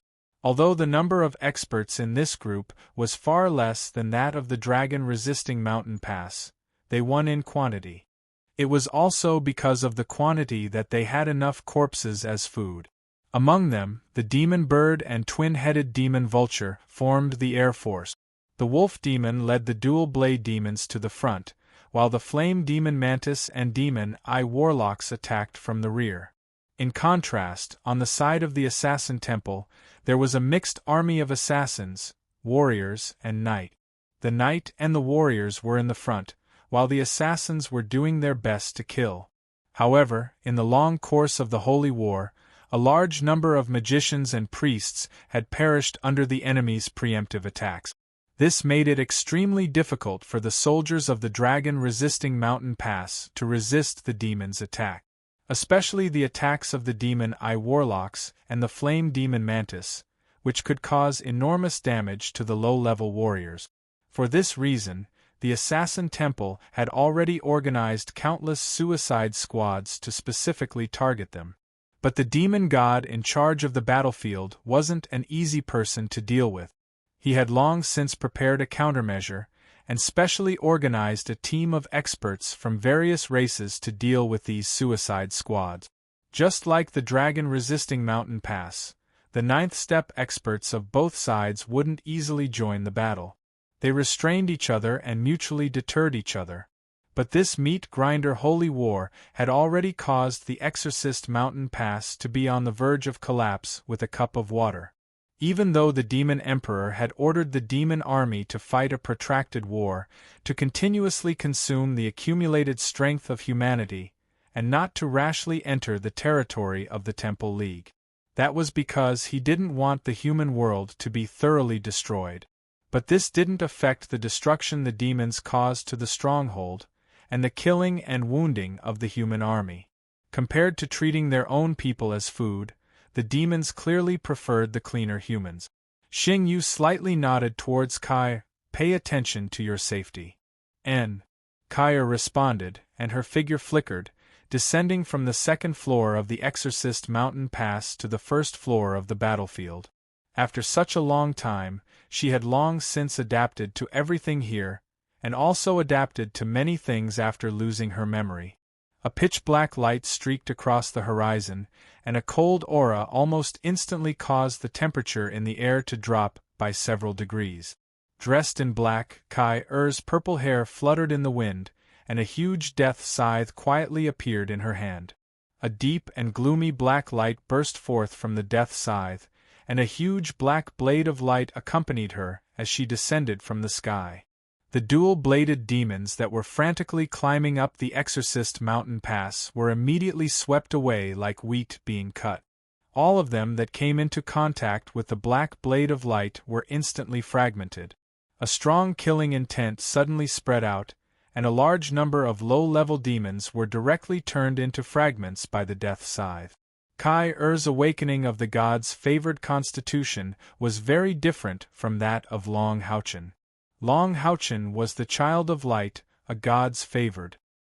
His awakening was more important in all aspects, including obtaining the goddess of light's favor, increasing his affinity with the light element, and the sublimation of his various qualities.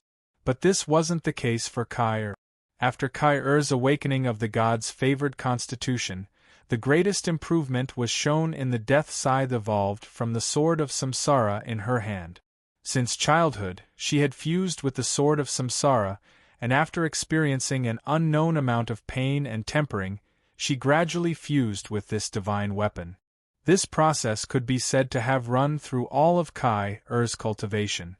As a result, her compatibility with the sword of samsara was far higher than that of Long Houchen and his divine weapons. In terms of amplification, Kai Er's awakening couldn't compare to Long Houchen's, but in terms of divine weapons, Long Houchen was far inferior to her. Kai Er's purple hair fluttered even though there was no wind.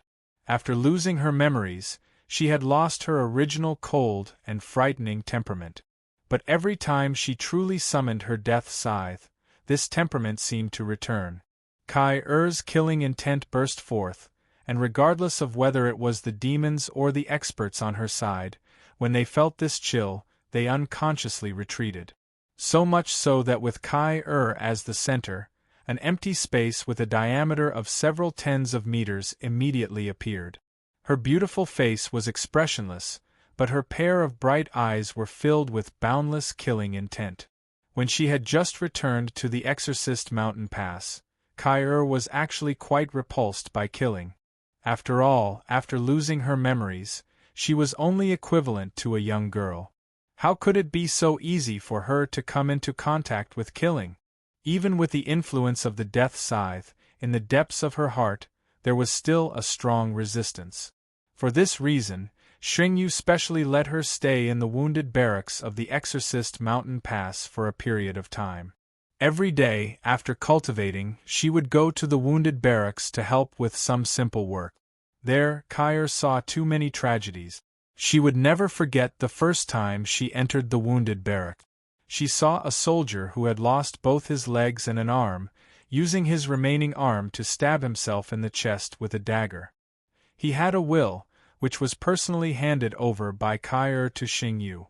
The will wrote, "Nyo Nyo, Daodu, Daddy loves you, but Daddy can no longer accompany you.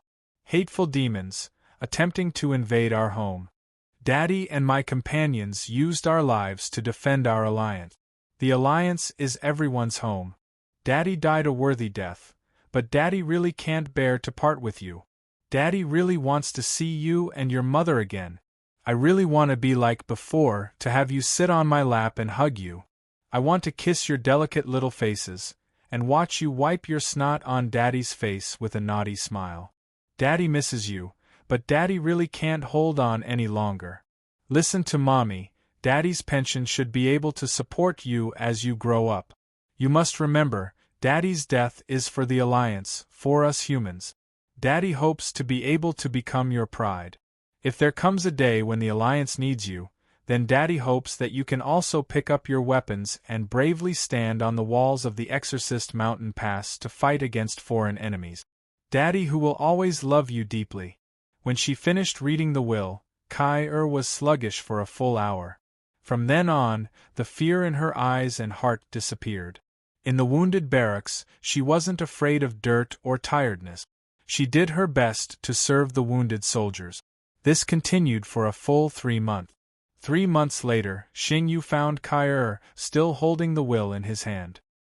He told Kai that the pension had already been paid, and the original copy of the will had already been sent back. At that moment, Kai threw herself into a great-grandfather's embrace, sobbing uncontrollably. Xing Yu calmly told her that an ordinary soldier knew to use his own blood and life to defend humanity's territory. To protect his family, he gave up his precious life, and to not be a burden to the Alliance, he chose to commit suicide. And as the reincarnation saintess, with such talent, was she really going to stay in the wounded barracks? Killing an enemy meant reducing one of the enemy's attacks, which meant reducing the number of deaths and injuries. She should pour her strength into the battlefield. As long as the demons didn't retreat, the tragedy wouldn't end. When Kai once again stood on the walls of the Exorcist Mountain Pass, the fear in her heart had completely transformed into hatred and loathing for the demons. The killing intent of the Grim Reaper's scythe finally descended once more. Like black lightning, a figure rushed out horizontally, and wherever it passed, a large number of low-level demons were instantly destroyed. Kai was like a black specter. Wherever there were the most enemies, where the situation was the most dangerous, she would appear. The Grim Reaper's scythe was invincible. It was unknown how many demons had died to this divine weapon of hers. Kuing, the Grim Reaper's scythe swung horizontally, scattering a dark golden lightning. Kai's body finally stopped. Her gaze landed on a powerful demon bird whose entire body was emitting a dark golden luster. This demon bird's cultivation was at least at the 7th rank. The lightning spear in its hand was aimed at Kai from afar, lightning coiling around its body. The wings on its back flapped, and it floated in the air not far from the Exorcist Mountain Pass. An icy chill flashed in Kai's eyes, and in the next moment, her figure disappeared into thin air. The terrifying killing intent caused the surrounding light to visibly dim. The powerful dark gold demon bird thrust its spear behind itself almost immediately. Ding, Poochie, the dark golden spear was already close to the might of a human legend rank weapon, but under that pitch-black blade of light, it was sliced apart like tofu. The huge dark scythe cut through its shoulder, cutting its entire body in half. And at this moment, Kai's figure appeared in the air. They were both at the 7th rank, but in front of her, a 7th-rank demon bird wasn't a threat at all. Her attack power was so formidable that even Long Houchen at the 7th rank couldn't compare to it, let alone these demons. Just as she killed this demon bird, suddenly, an indescribable sense of danger assaulted her heart. Her figure turned halfway, looking in the direction of the demon army. At least 100 rays of light instantly condensed, shooting straight towards Kai-Er's direction.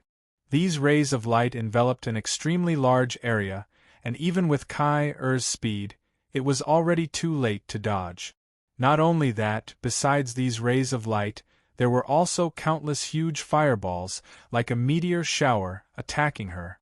It was very clear that the previous demon bird had the effect of a primer, luring her out of the Exorcist Mountain Pass. Wasn't it the Demon Eye Warlock and the Flame Demon Mantis who launched the surprise attack? They had at least 200 people, and as soon as Kai-Er appeared, they immediately launched their attack. This wasn't the first day that Kai-Er appeared on the Exorcist Mountain Pass's wall. Every time she appeared, the demons would suffer huge losses. Just the experts of the 6th rank and above demons, Kai-Er had already killed nearly 100 of them, and among them, there were even 3 at the 8th rank.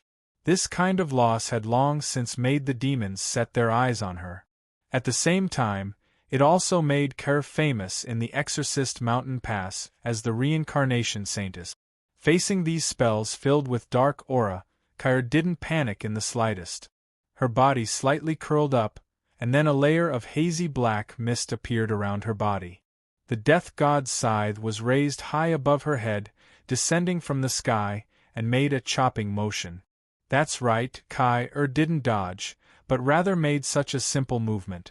It could be clearly seen that the moment the death god's scythe chopped down from the sky, Kai-Er's body unexpectedly disappeared, and the death god's scythe also disappeared. What remained was only a huge light blade. The surrounding air instantly distorted, and a large number of magic rays were directly refracted by that distorted radiance, scattering in all directions. At the same time, that huge light blade had already broken through the air, forcibly cutting a path through the concentrated magic rays. This was the power of the death god's scythe. Although the current Kai-Er only had the cultivation base of the 7th rank, but by relying on the death god's scythe, she could achieve a small area similar to the might of a domain. All the enemy's attacks would be compressed, gathered, and then broken. The death god's scythe had many characteristics, among which the 2 most formidable ones were unstoppable and purification. Unstoppable wasn't just a saying, the sharp death god's aura forcibly cut through all the magic rays, and in front of the death god's scythe, these magic rays simply couldn't display the superimposed effect after being shot. Kai-Er's figure once again appeared, a pair of spiritual wings that were much larger than before flapping, bringing her body back to the top of the city wall.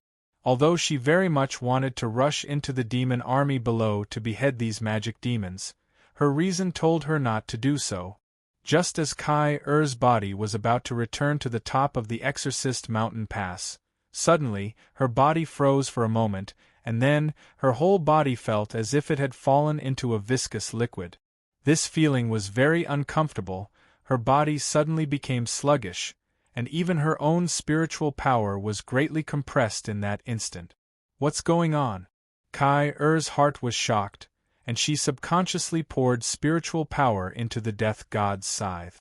Also at this time, a mournful black light broke through the air, and its target was the space between her eyebrows. This black light was extremely fast, so fast that it was too much for the eyes to follow. What's more, at this time, Kai-Er's body was in the process of being restrained, and even if she wanted to resist with all her strength, it was already impossible. An enemy sneak attack. This was the first thought in Kai-Er's heart, but what shocked her was that, with her perception and the death god's scythe's killing intent, she unexpectedly didn't discover the enemy's existence. This thought only flashed in her mind, and all she could do was to hold the death god's scythe in her hand horizontally, and quickly block in front of her. Ding! In the ear-piercing sound of an explosion, Kai-Er only felt as if she had been hit by a giant awl, and with a muffled groan, blood immediately overflowed from her mouth and nose. Relying on the power of the death god's scythe, although it was only the blade's surface that blocked the enemy's attack, it was still able to completely cancel out the enemy's attribute attack. But even so, It was impossible to completely dissolve the enemy's powerful spiritual power attack. Kai intuitively felt as if her internal organs were burning, and the two hands that were holding the death god's scythe almost instantly lost feeling. The most frightening thing was, after receiving such an intense attack, her body unexpectedly didn't fly out, but was still restrained by that extremely strong stickiness. And the enemy's second attack had already arrived. It could be said that Kai had already reached an extremely critical juncture. Through the first attack just now, she had already determined that the enemy who sneak attacked her was a 9th-stage powerhouse, and only a 9th-stage powerhouse could rely on their powerful spiritual power to not be discovered by her, and also produce such a powerful attack. That stickiness should be the enemy's domain. On the Exorcist Mountain Pass, Xingyu had been constantly observing Kai-Er's movements, and suddenly saw Kai-Er's body freeze in the air. Followed by that smear of black light, Xingyu realized that things were not good. But everything really happened too quickly, and even with his cultivation, it was already too late to save Kai. The ear-piercing sound of breaking air caused the movements of the soldiers on both sides to become sluggish. They were shocked to see that, from the direction of the Exorcist Mountain Pass, the sky unexpectedly split open, and this big hole was still expanding, directly slashing towards Kai-Er's side. Attacking the enemy to save, Xingyu's mind was very clear. The enemy's second attack, Kai-Er definitely wouldn't be able to withstand it, and no matter how fast he was, he wouldn't be able to stop the enemy's attack in time. So, he could only lock his target on the enemy. If the enemy's attack killed Kai-Er, then his all-out attack would be enough to heavily injure the enemy. And also at this time, no one expected that Kai-Er wouldn't resign herself to death. Her hands were already numb, and her body was still restrained by the domain, but she still effectively launched an action to save herself. A thick layer of black flashed in Kai-Er's eyes, and her body unexpectedly disappeared with a whoosh. Meanwhile, the Grim Reaper scythe instantly exploded with an incomparably terrifying and dense killing intent, causing the invisible and colorless viscous domain to suddenly be sliced open. The Grim Reaper scythe also made use of this crack to drill out.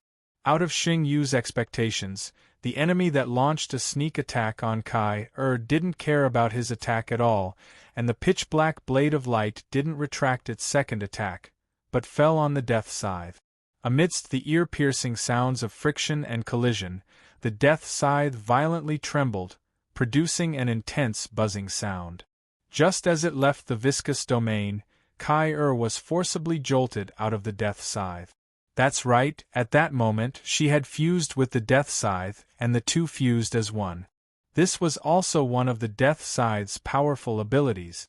There was a small space in this artifact, and in times of crisis, Kai-Er could hide in it, using it to avoid the enemy's powerful attacks, and rely on the death scythe's tough materials to protect herself. It was precisely because of the existence of this ability that Xingyu was at ease to let Kai-Er charge on the battlefield. But the enemy's attack just now was also powerful enough to forcibly jolt Kai-Er out of the death scythe. Kai-Er's face became even paler, and it was impossible for her not to be injured in that violent shock. However, her numb arms had already recovered, and ice-cold killing intent erupted from her body like a volcanic eruption. The surrounding sky instantly darkened, and a dignified black figure flashed and disappeared behind her. Then, a mournful ray of light streaked across the sky. Death Scythe's 7 Ultimate, First Ultimate, Death's Downfall. Kai-Er had already mastered this attack perfectly.